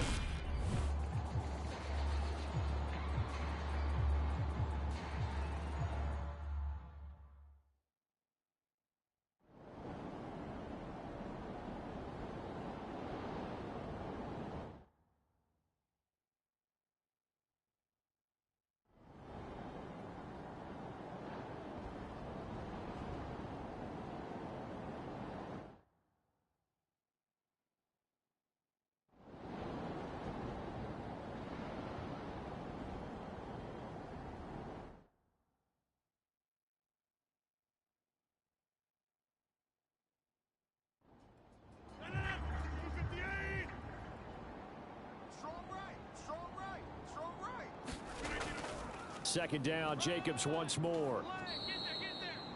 A 5-yard gain, and now they're set up first and goal.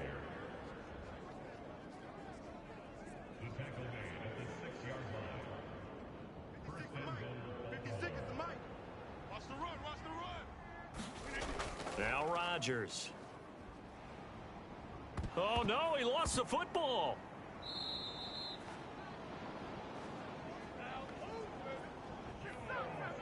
We hear them discuss red zone efficiency a lot, CD, and they almost gave that one up in the red zone. Luckily, they'll have another shot. And you and I both know that every offensive coordinator, play caller in the league, they take particular delight in their red zone calls because those are the payoff ones. But you can't call a play if your team doesn't have the ball. Got to secure it. Very fortunate to get another shot. Here's second and goal.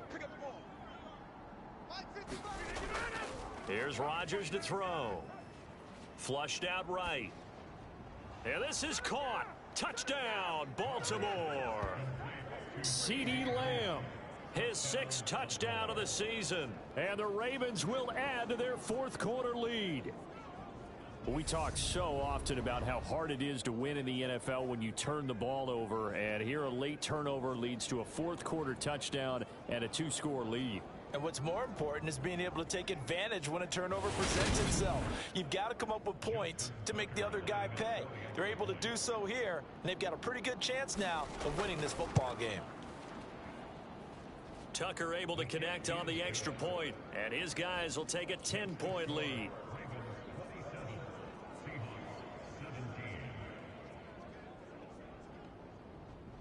Tucker now to kick it away following the touchdown. This one fielded at the 5. And they'll get him down inside the 30 at the 27.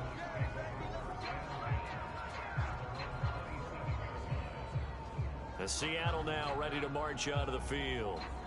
And the script really is flipped for them. The momentum on the other sideline, and now they have to try and battle back from a 2-score deficit. 14. I don't think you got it, son. 14's the mic. 14's the mic. All day, just like that. They'll start out here with a jet sweep. Run.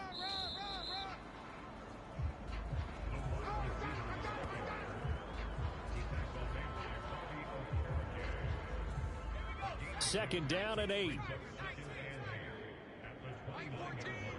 Mike 14. They'll drop to throw. Over the middle, that's caught by Metcalf. And he's able to break out of one tackle, but then quickly brought down. One thing you're hoping for when you run drag routes, you're able to hit a receiver in stride, and he can pick up a lot of yardage after the catch. But in this situation, the defense was effective, able to stop him before he could get a good head of steam going. Here we go. Here we go. They'll try for the first with Walker. And he's going to have the first down at about the 38. 4 yards on the pickup, good enough to extend the drive. Now, yes, a 2-possession game, but a good chunk of time on the clock, so they have the ability still there to run it on second and short, but maybe they need to pick it up a bit. You're right, they did pick up the first down there, but they, as you mentioned, they have to pick up the pace now because it's a 2-possession game. They've got to get there twice to make sure they have a chance to win. So here's a 1st and 10 at the 38. Not today, you aren't. Not today. He'll look to throw. And finding the tight end Hooper. A gain of 4 last play. They double that here and get 8. And Charles, with that completion, I'm told that puts him over 3,000 yards passing now on the campaign. And Brandon, nowadays your leader's usually closer to 5,000 yards on the year, but still, 3,000 yards, a good season. Let's get in there. Let's get in there, huh? Right, fellas, right. 2nd and 2. Mike's 15. Mike's 15. Now he'll dump it underneath to his running back, complete. And he's going to be taken down with the first down at the Ravens' 42. A nice pickup there of 11 yards, and it'll move the sticks. But they certainly had success throughout this contest, getting him the ball in the passing game, and there he picks up another first down. Whatever they saw going into this one, they've been able to capitalize on it, and no adjustment has been made to take it away. Walker now on 1st and 10. And he's going to be down at the 35. Gain of 7.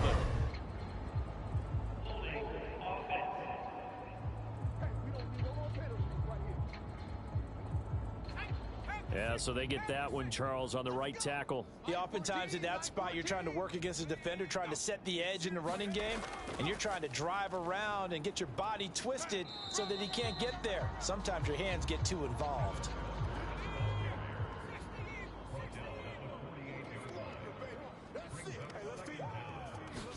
Second and long. It's caught over the middle. Hooper. And he's going to be taken down just shy of the 35. And he's the epitome of what we call the move tight end. A guy that you can line up anywhere. In the slot, out wide, in tight. Doesn't really matter because he has such great skills. You want to utilize him in all aspects of your passing offense. And there he was in the slot for the catch. The Seahawks on third down. They've converted 3 times in 8 chances. This is 3rd and 4. Open man is Metcalf. He's got it. And he is going to have a Seahawks first down as they're able to get the 3rd down conversion. But correct me if I'm wrong. Yeah, you're down 2 scores. I don't think you need to rush just yet, but you can't take your time either. Yeah, even if you don't want to commit to full 2-minute offense, you have to up the tempo, up the urgency. Maybe you're starting to call 2 plays in a huddle each time you snap the ball. 45's the mic. 3 buzz. 45's the mic. On first down, he'll drop to throw. That's complete to Disley, the tight end. And he'll be marked down right at the 20-yard line. Nice rhythm throw there on first down. He located his tight end, made it a nice easy pitch and catch. Hoping he can break a tackle or two. Wasn't able to do that there, but still good yardage. And he's brought down just outside of the 10 at the 11. That one a first down pickup of 8.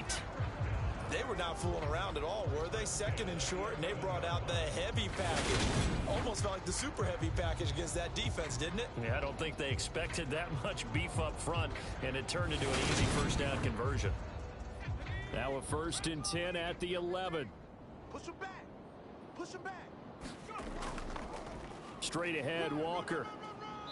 And he's going to be brought down just shy of the 5 at the 6. That's a strong pickup right there on first down. And as this drive goes on, we're seeing an offensive line and running game imposing its will. The first down run got 5. Here's 2nd and 5. Now a shotgun snap as they'll look to throw. And this will be caught by Metcalf for a Seahawk touchdown. A great effort there. With his 2nd TD of the game, his 6th on the year. And the Seahawks have made it a 1-score game again here in the 4th. So how about that for an answer? They get the touchdown there, and it's back to a 1-score game here in the 4th. And that's what these guys have done all game long because they've scratched and slashed their way to stay in this game. And by now, we should all realize they're not going away. Now the pressure again swings to their defense because they're going to need to find some way to get the ball back. Extra point up and through. And now things get a bit more interesting here in this 4th quarter.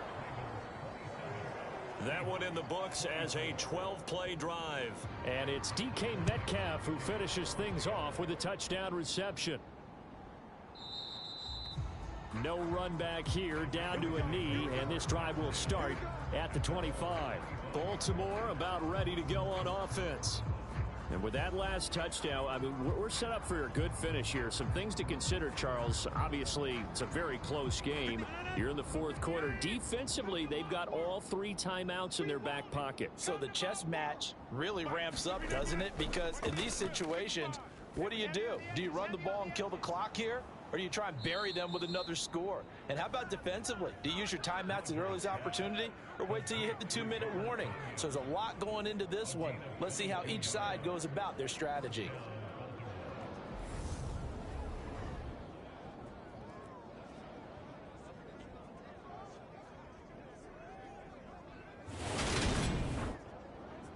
Three points separating these two sides with 2 minutes left to go in the 4th.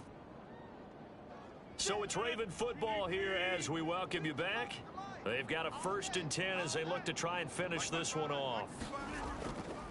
Here's Jacobs on 1st and 10. And he's going to take this ahead for right around 3 yards, but no more than that. 2nd down.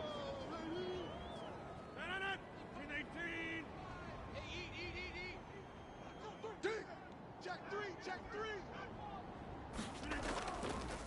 counter play with Jacobs. And good penetration here. He'll get this down only to about the 49-yard line. And now with 1:52 to go, we get another pause in the action. A timeout here defensively. They are in need of 6 yards here if they hope to move the chains. Now Rodgers. Open man Lamb. It's complete. And he's going to be taken down at about the 33.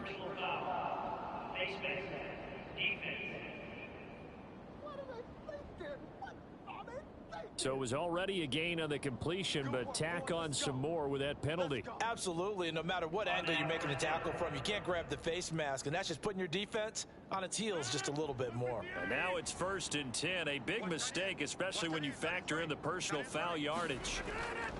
Jacobs going to try the middle.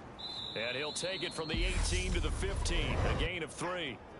Now the Seahawks forced to use their 3rd and final timeout as they'll talk things over prior to this upcoming 2nd down play. They'll stay on the ground with Jacobs. And he'll get it here to the 10-yard line. It'll be a nickel look here for the Seahawks on 3rd down.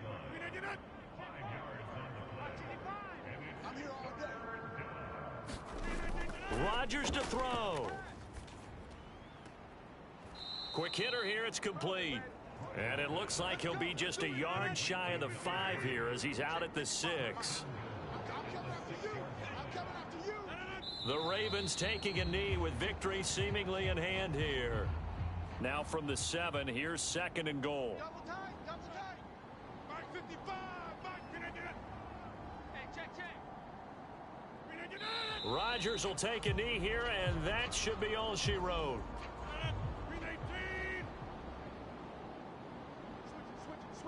Switch it.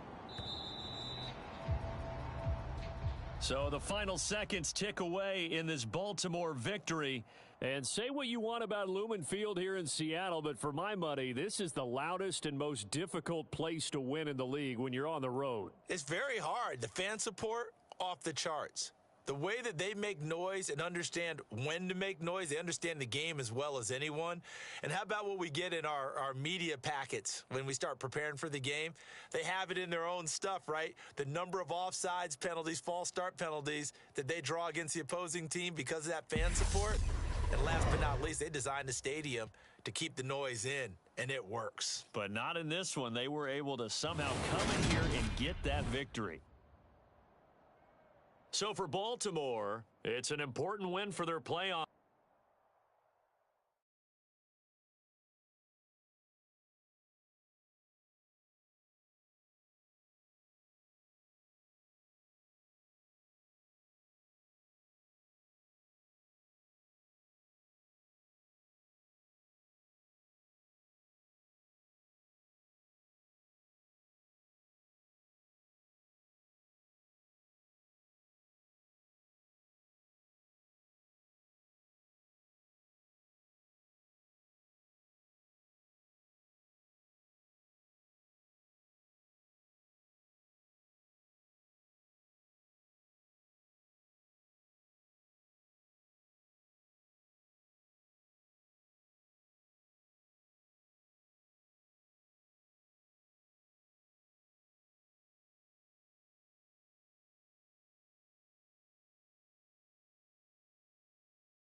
Today, from Las Vegas, Nevada, it's Week 16 of the NFL.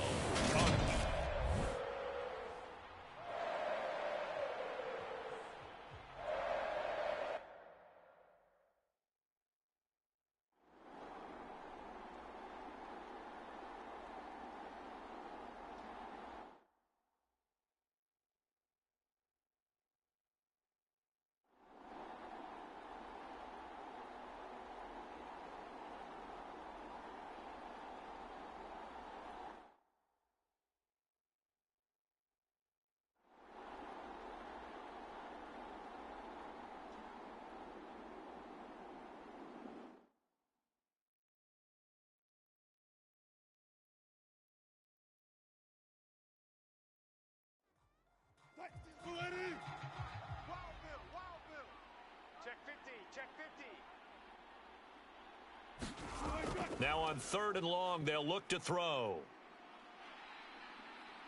And down he goes, brought down a Raiders sack. Multiple defenders there to drop him for a loss of 4. This is a little hard for me to compute because I'm watching sack after sack happen, but somehow they're still behind in the game. I would expect all of this defensive pressure to translate to them taking a lead, and thus far, it hasn't happened. Time's winding down. They don't want to waste this type of performance from these ace pass rushers. The Broncos send out their punter now as the drive goes backwards, so he's on to punt it away. And he deserves a bronze leg as he gets this one away. It's a 40-yard punt, 4 yards on the return. And the Raiders will take over now 1st and 10. And now here come the Raiders. Well, still a long way to go, but trending upward. They scored the last time out, you remember. Then their defense forced the punt. Now they try to inch closer, but still ultimately down 2 scores in the final quarter. Meanwhile, Herbert's throw into the hands of Kirk. And he's able to get this one out closer to midfield across the 45. Call it a gain of 3 on the play, and it's 2nd down. 4th quarter, every drive so critical, and you figure may only get one more shot after this, so a touchdown's imperative on this drive. It is, but you also have to think to yourself in play calling, don't hold anything back. Don't save it for the 2nd touchdown. You've got the 1st one for the 2nd one to even matter. Now this one over the middle into the hands of his tight end, complete. And he's going to be taken down just shy of the 35. You cannot write these guys off just yet, not with a quarterback like that under center. You mean it actually crossed your mind with him running the team that you could actually maybe write this game off? Not yet. Not a chance. Not with him. We've seen it too many times.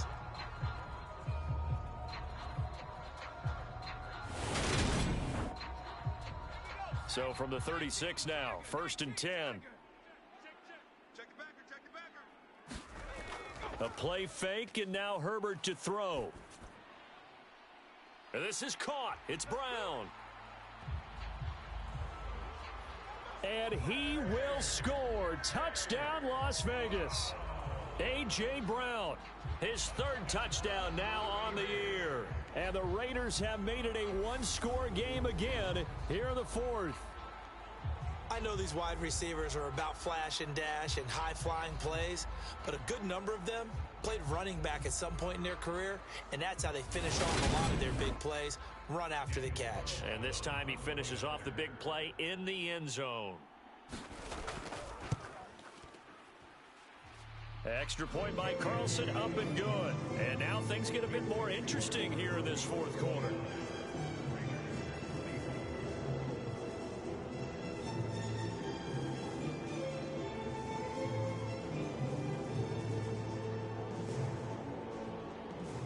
On is the Raider kickoff unit now as they will send this one away.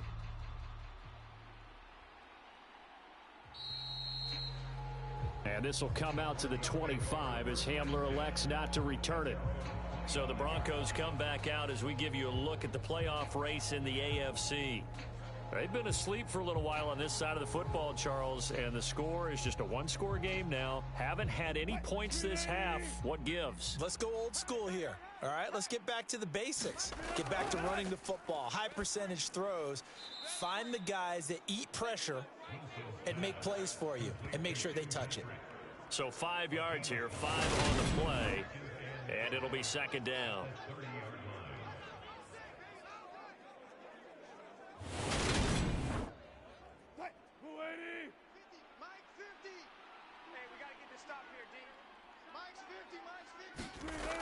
Here's Wilson to throw. And he will find his man Sutton. That's complete.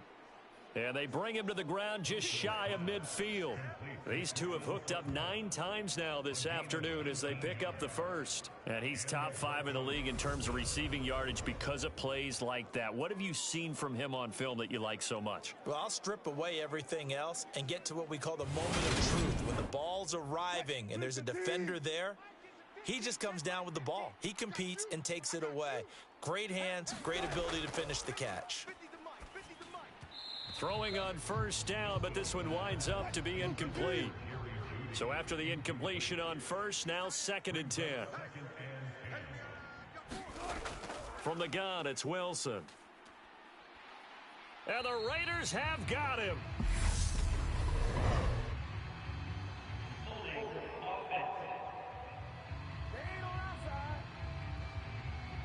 So they will take the sack instead of the penalty.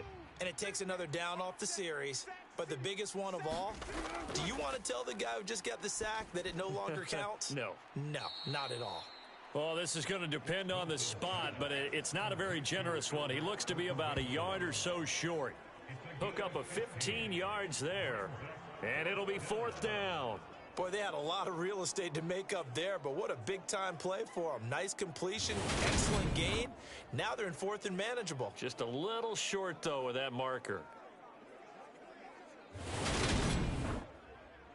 The Broncos send out their punter now, as they're forced to kick for the 6th time today.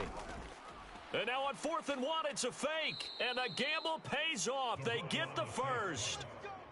So signs of life in what's been a dormant offense in this second half. Here's 1st and 10. On the draw, it's Pollard, and he'll run straight into a wall of tacklers at the line of scrimmage. It's 2nd down. If nothing else, they've already taken a couple minutes off the clock here already as they come up 2nd down. Here's Wilson. And he wisely will throw that one away. Possibly a turning point. Big play coming. This is 3rd and long. Now it's Wilson. And this pass broken up. The contact well timed there, and now 4th down. That is certainly one way to frustrate a quarterback. Run those extra defenders on the field. Dime package, lots of speed, no space to fit in the football. So here we go. Maybe the biggest kick of the game forthcoming. This to put him a touchdown and a 2-point conversion up. That's running out of steam, and it won't get there. He left it just short, no good, and they'll be unable to build here onto their 5-point lead.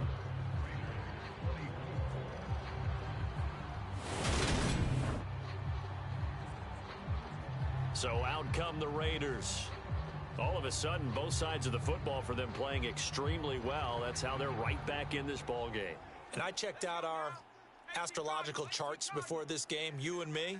And you know what it said? It said we would be better in the second half than we would be in the first half. I think this team is coming along right along with us. The moon's definitely in the 7th house, and they are playing way better. I like how they pulled it together. I don't know if it was a leader that stepped up. I don't know if it's just the team got out of the gate slow, but now they're looking the part. You don't even know what sign I am. No, but it doesn't matter. I just looked up all of them. Okay. I guess they all said the same thing. Now left side, a completion to his tight end.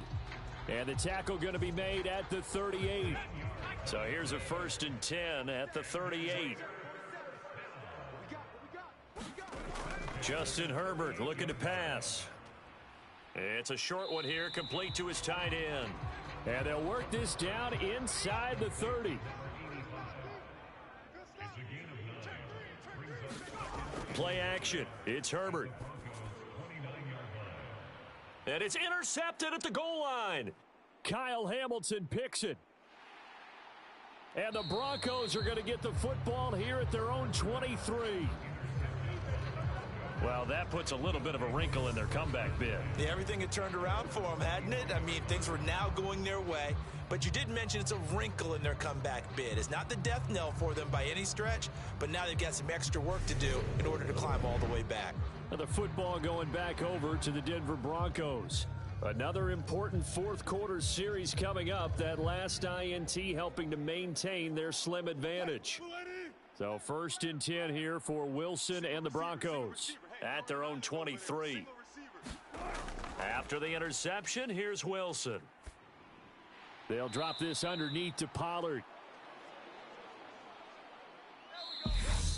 They'll give him 4 yards there, and it'll be 2nd down. 4th quarter, down to the final 2 minutes, and we've got a 1-score game. 49. On 2nd down, it's Pollard. And he'll get it up to the 33-yard line. So fresh out of the 2-minute warning, and here's another timeout taken.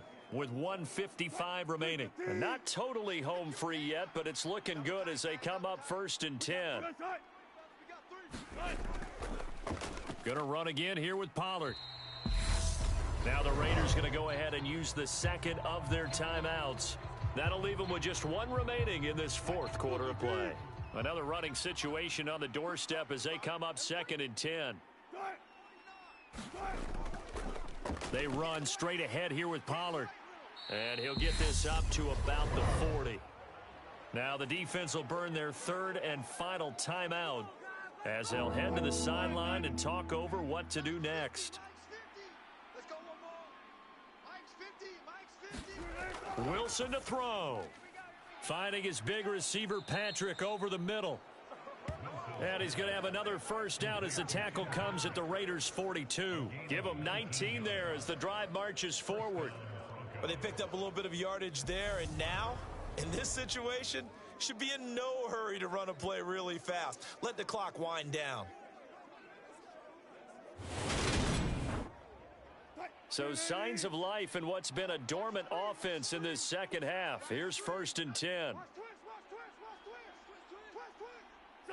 The win for the Broncos seemingly assured. They go down to a knee.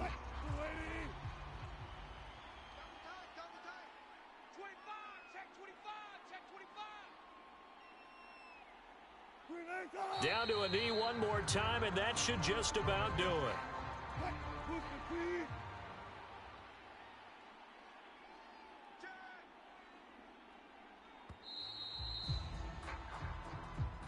So this one will wind up a Denver victory, and it was a bit of a strange game. They were held scoreless through the entire second half, but their first half output, that's enough to carry them to victory. And that's an odd game to watch, isn't it? Because when we saw the output in the first half, you think to yourself, okay, they've got something working here. They know what they're doing. They'll continue that along.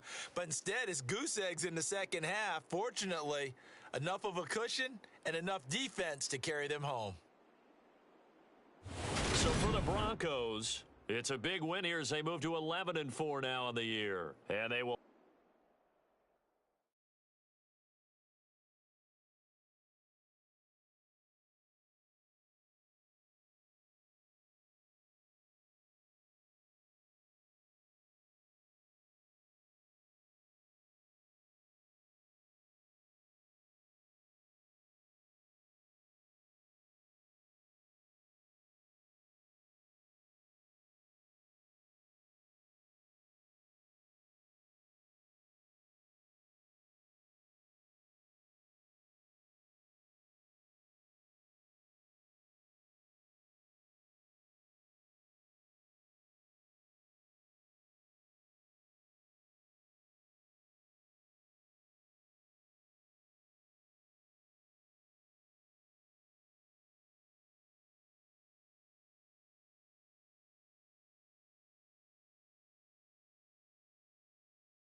Tonight, from Lambeau Field in Green Bay, Wisconsin,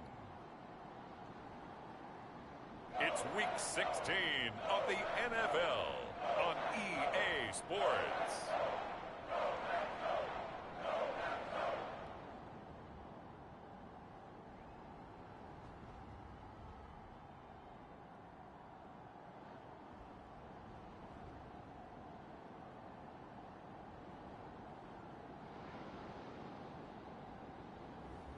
It's the Green Bay Packers.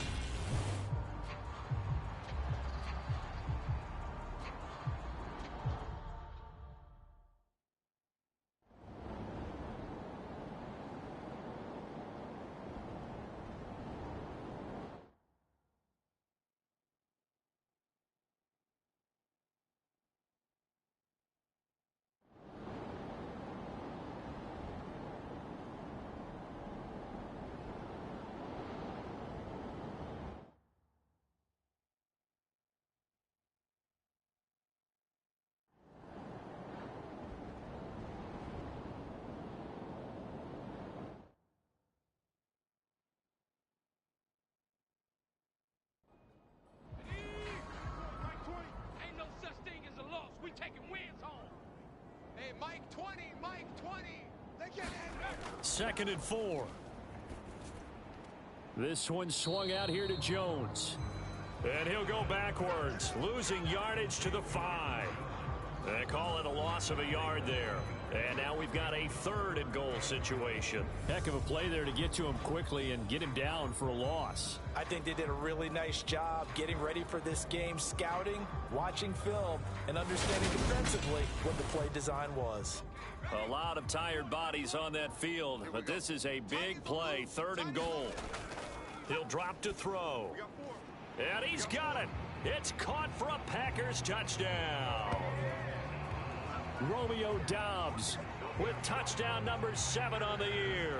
And the Packers answer back with a touchdown of their own to take a 4th quarter lead. Plenty of scoring here of late, and our lead changes hands now in the 4th quarter. Yeah, they just gave up a touchdown the other end, so they knew that with time getting short, they had to put something together here, and they were able to do so and retake the lead right back. Tight right, tight right. You got three down. They'll try and throw for it, and he's got it. So the 2-point conversion is good, and they add on to their 4th quarter lead. He hits the big target for the 2-point try. Defenses hate those guys, especially around the goal line. It's hard to decide who you're going to put on him. Are you going to put a smaller corner on him? Are you going to put a safety who doesn't have maybe the same coverage skills? How about a linebacker? He may have the size, but he's not used to really covering in space. That's why the tight end gives you such a great advantage when you're throwing the football. This will be fielded inside the 5. And out a little across the 25 to the 27.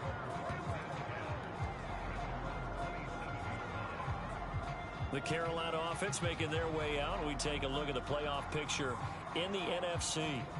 And now, after the touchdown a moment ago, they work from behind in a 7-point game in this 4th quarter. Plenty of time on the clock. He's tired of you. He's tired of us. 7's a Mike. Mike 7. They'll come out throwing here on 1st down. That pass complete to Moore. And they work this well upfield across the 45. A good pickup there, 21 yards. I like the design that we're seeing right there. This is what they need. Down by a touchdown here in the 4th. They just need to keep working their way downfield. And when they see openings, take their shots.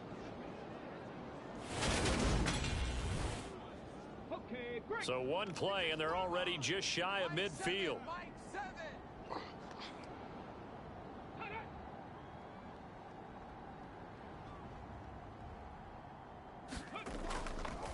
He'll look to throw. Again, he finds Moore.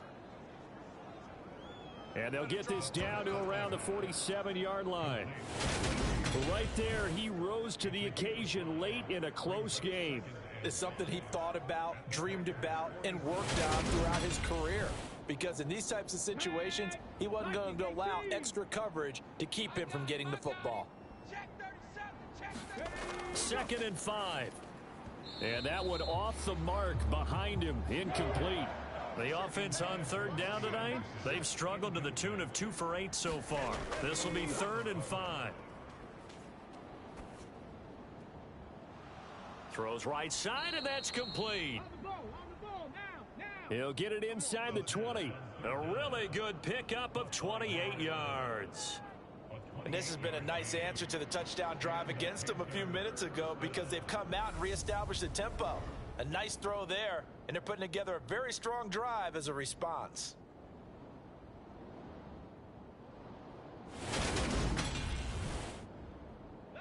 The drive continues as they search for a tying touchdown. Here's 1st and 10. From the red zone now, they'll look to throw. Over the middle into traffic, and that's complete. 2nd down and 3. They'll look to throw again. A quick throw there going to be batted away and incomplete.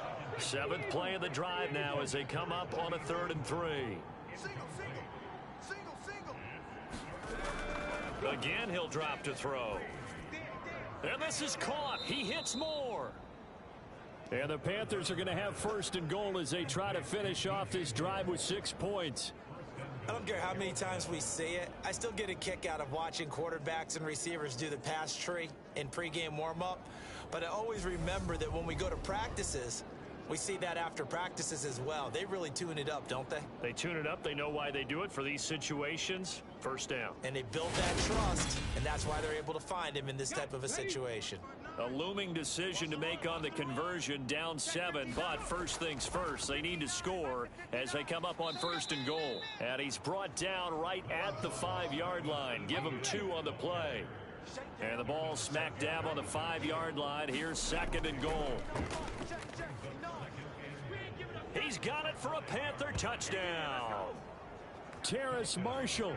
A 5-yard touchdown. And the Panthers are an extra point away from tying this game here in the 4th. We are set up for a fantastic finish now. A 4th quarter touchdown here. We're an extra point away from a tie football game. And I know they're thinking about possibly going for 2, but I'd go ahead and kick this one and just get it back to level. Gonzalez to add the PAT.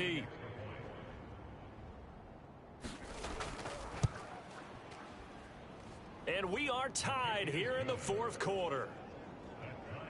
That time a 9-play drive. And it's Terrace Marshall who's able to cap things off with a touchdown.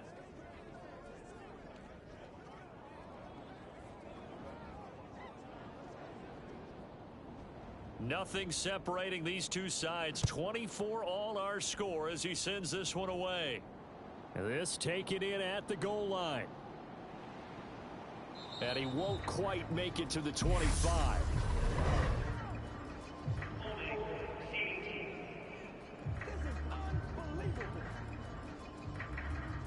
So the hold on special teams backs him up all the way inside the 15 to start. Now they'll toss to Jones running left. And he is going to lose yardage here. That's going to wind up a loss of a full 3 yards on 1st down. Well done to sniff that out defensively. He had it diagnosed pretty quickly. I love that description because diagnosed is perfect on that one. Read his keys, made the play, and he couldn't even get going moving the football. A 3-yard loss to start the drive. They'll look to make that up and then some on 2nd and 13. They'll go again to Jones. And that play going absolutely nowhere as he's belted before he could get out of the backfield. It'll be a loss of a full 3 yards there, and it also brings up 3rd down. I think sometimes when you're trying to get after the quarterback, maybe it's better to be lucky than great, because I think on that one he's just trying to get upfield and rush the passer. Instead, the tackle for the loss landed right in his lap. Possibly a turning point. Big play coming. This is 3rd and long. That's complete to Dobbs.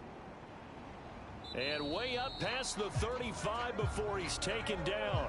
That was no 3rd and 2. That was 3rd and 16, but they get the conversion anyway. When they've needed a play this year, he's certainly been the guy to deliver it. As this season has gone on, he's been awfully consistent and sometimes spectacular.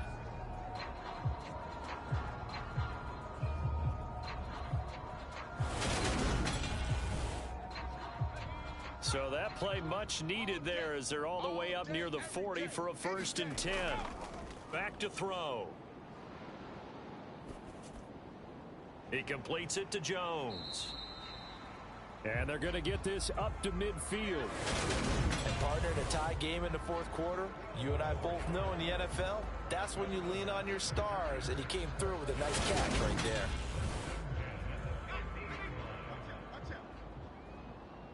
Single, slot. Hey, you're on an island over there. You're on an island. Now a 1st down carry by Jones. And this time they were waiting for him as he'll be knocked down before he can get back to the line of scrimmage. 2 yards the loss, 2nd and 12. The defense was ready for the run-pass option, diagnosed it perfectly. Not only did they stack him up at the point of attack, but he was met by a host of light-colored jerseys.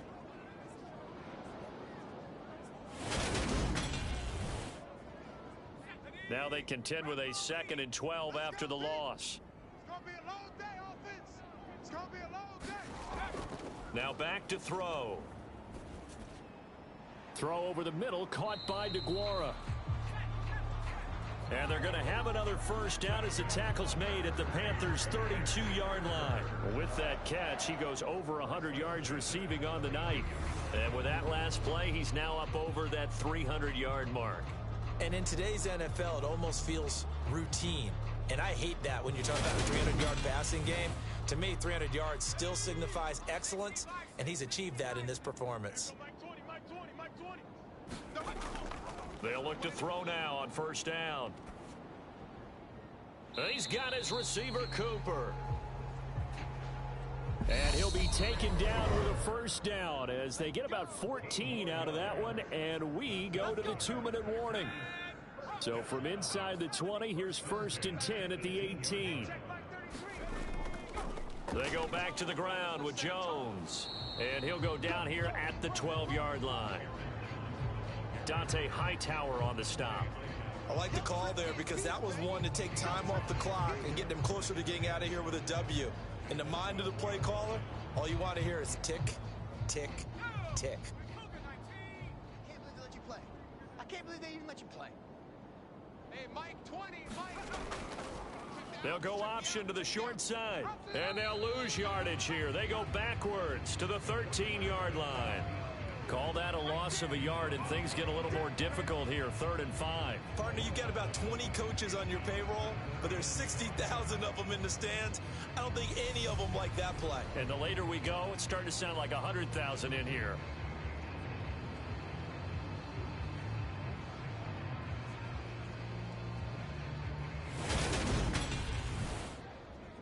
The Panthers turn to their nickel set here as they get ready for 3rd down. There you go. Mike 20, Mike 20. Let's go. An inside give to Jones. And he'll be stopped well short. Only 2 yards there. 4th and 3. Now the Panthers going to use the first of their timeouts as they'll head to the sideline and talk over what to do next.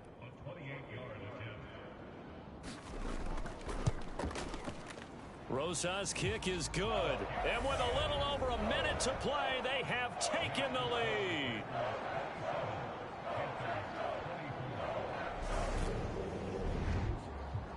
Big kick right there to give them the lead in the 4th, but there is still time left for a final drive. Did they score too soon? Post-game will tell us, right? Depending on what happens on this drive, that's how we'll analyze it. If the other team scores, they scored too soon. If they somehow hold on, they manage the clock exactly right. So now the Panthers down 27-24, and time a huge factor. How will this thing pan out? We'll watch as they come up on first down. I'm going to run you over. 7 to Mike. They'll look to throw. This is Anderson. So the completion good for 7 there, and that'll bring up 2nd down. And he can't get a throw off. He's taken down. What a huge play at this point in the game.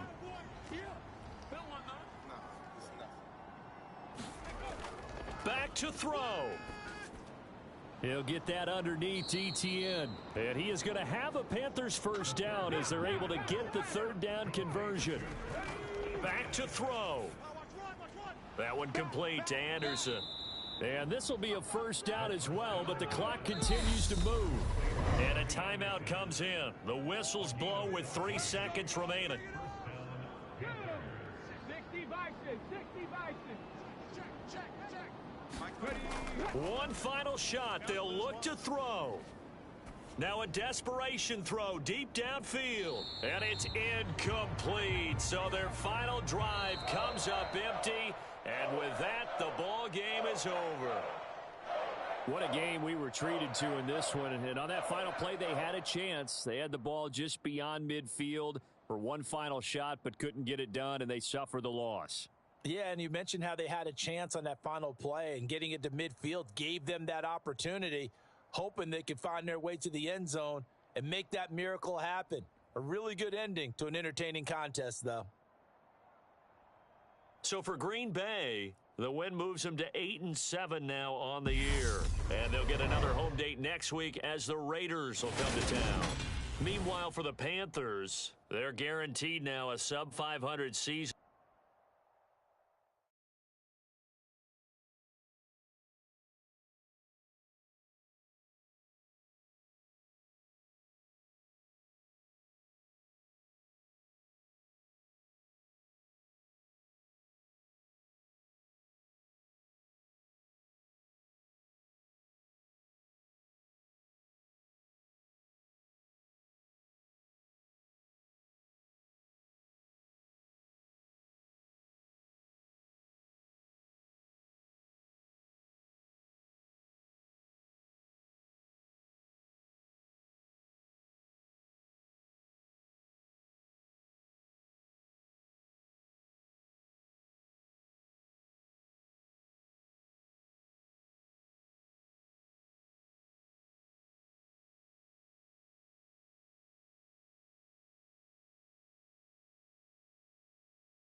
Tonight, from Soldier Field in Chicago, it's a special Christmas night edition of the NFL on EA Sports.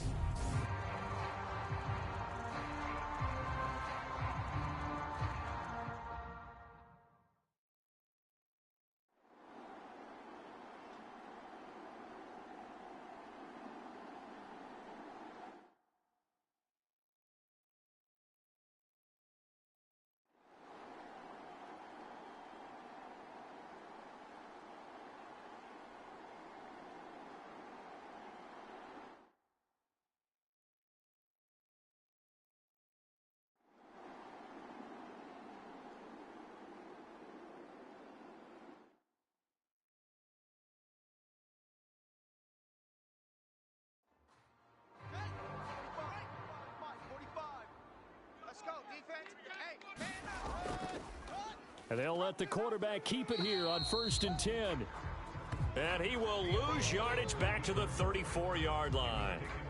He'll lose a yard there, and it's 2nd and 11. Well, that play never really got off the launching pad. He had a linebacker in his face before he had a chance to do much of anything. Yeah, I think it's big boys up front, that offensive line. They've got to do a little bit better job of protecting him if they're going to continue to run the option like this.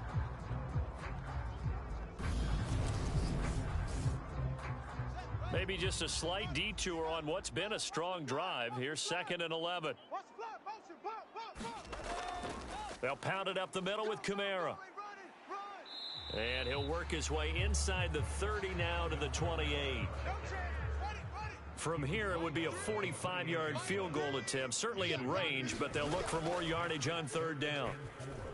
They'll set up the screen now to Kamara. And he'll be taken down at about the 22-yard line. That's just what you call a chain mover right there. Nothing fancy. Get the ball out to the back, and you're asking him to make a little bit extra out of maybe what is nothing, and he does exactly that. Picks up the 1st down. I can't wait till we get to the point, partner, where we're not saying chain mover, but we're saying laser pointer picks it up for the 1st down. Watch the slant. Watch the slant. Check 45 to Mike. Now a 1st down carry. It's Kamara. And he'll take this ahead for about 4. 2nd down coming up. Well, if you're a football guy, that's a pretty run because everyone is in sync right there. Obviously, the guy carrying the ball, but how about the people up front? Leverage, athleticism, they created some nice space for him. The run got 4. Now they deal with a 2nd and 6. Play action. It's Fields. And he's going to go down. Back at the 27-yard line, he's sacked. Chandler Jones in there to drop him for his 11th sack of the year. They've gobbled up over 30 yards of turf so far, but a sack knocks them backwards. And that interrupts the momentum they were building. Good opportunity for the defense to escape this drive before they get to the end zone.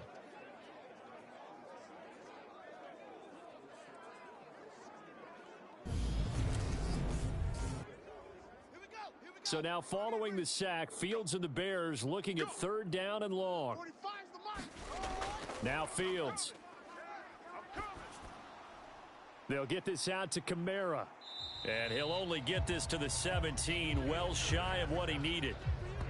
They pick up 10, but it'll still lead to a 4th down. He's having a nice game through the air. His decision-making's been really good, solid there again. Just seeing nothing downfield goes underneath. Nice game. How about the patience? Because when you're having a big game through the air, you're looking for those chunk plays, those big ones downfield. Instead, as you noted, takes the check down, dumps it off, gains good yardage anyway. Really well executed. A 34-yard attempt. Rohrwasser's kick is good. And they have taken the lead here in the 4th quarter.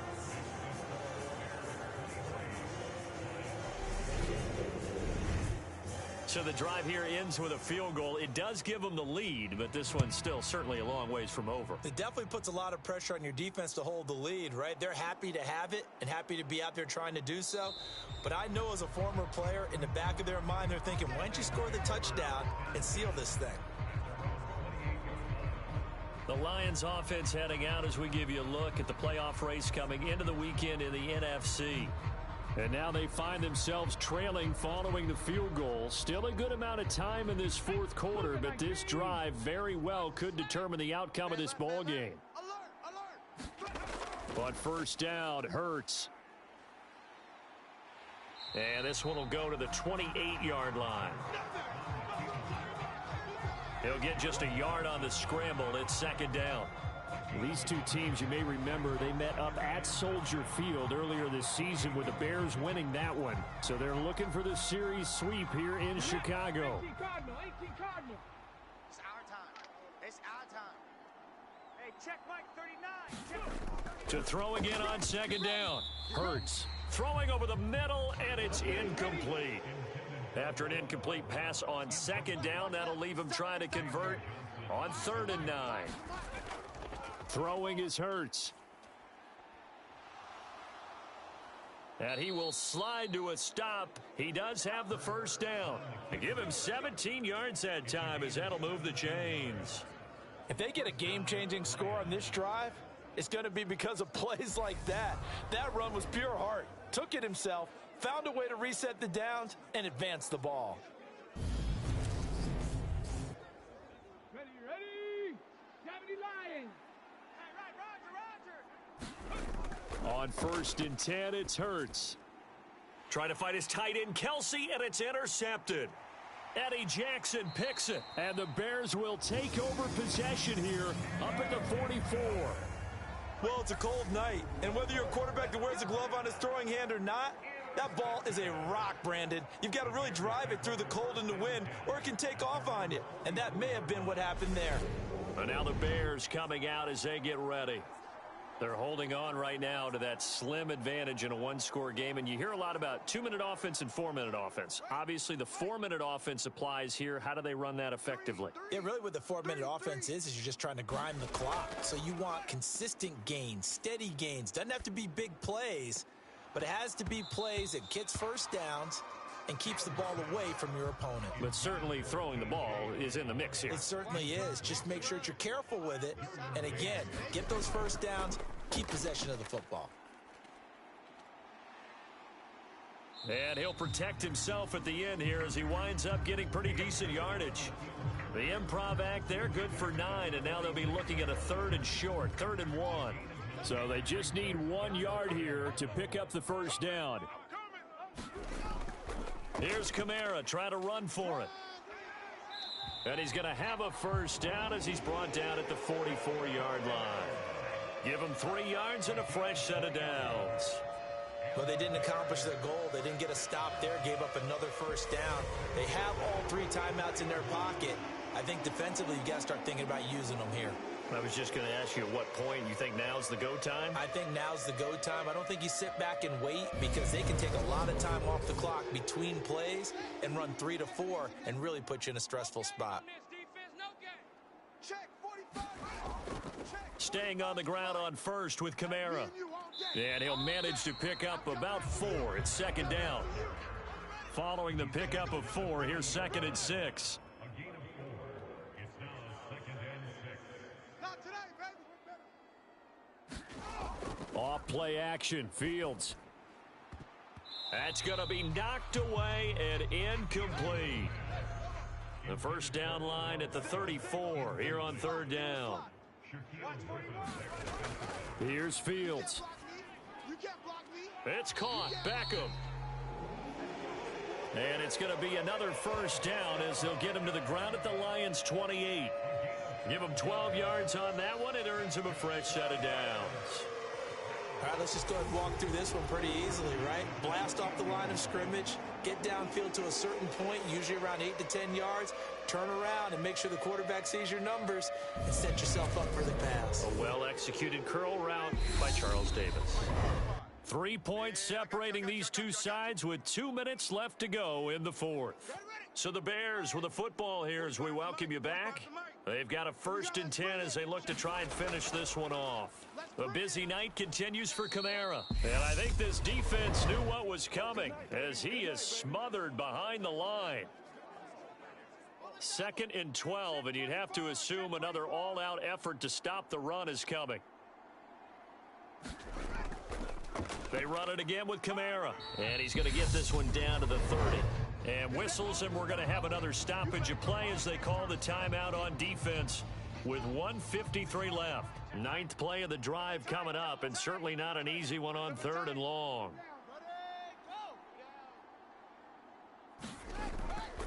Kamara try the right side.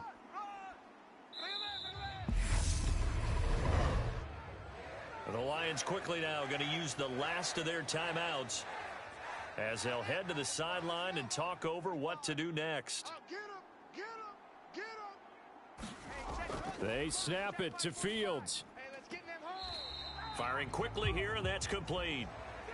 And he'll go out of bounds in the red zone just inside the 20. That one a backbreaker as they wind up converting there on 4th. Now, all through this one, they've had nothing but success throwing the football and in the passing game. Here we are in the 4th quarter. The time you'd think they'd be running the football, they're still tossing it around and having great success, and it appears a whole lot of fun as well. 2nd and 11. 45, 45. Mike, 45. I know he ain't got it. Kamara up the middle. Run to the ball. And he's able to work it here to the 8-yard line. 74 yards rushing for him now with a couple of touchdown runs to boot. So from 2nd and long, now we go to 3rd and very manageable. Yeah, they love that phrase, don't they? Because as an offensive coordinator, you can keep people a little bit off balance and guessing because you don't have to throw it. You can come back with a strong run game if you want to. And if you're in 4-down territory, that really opens things up for you.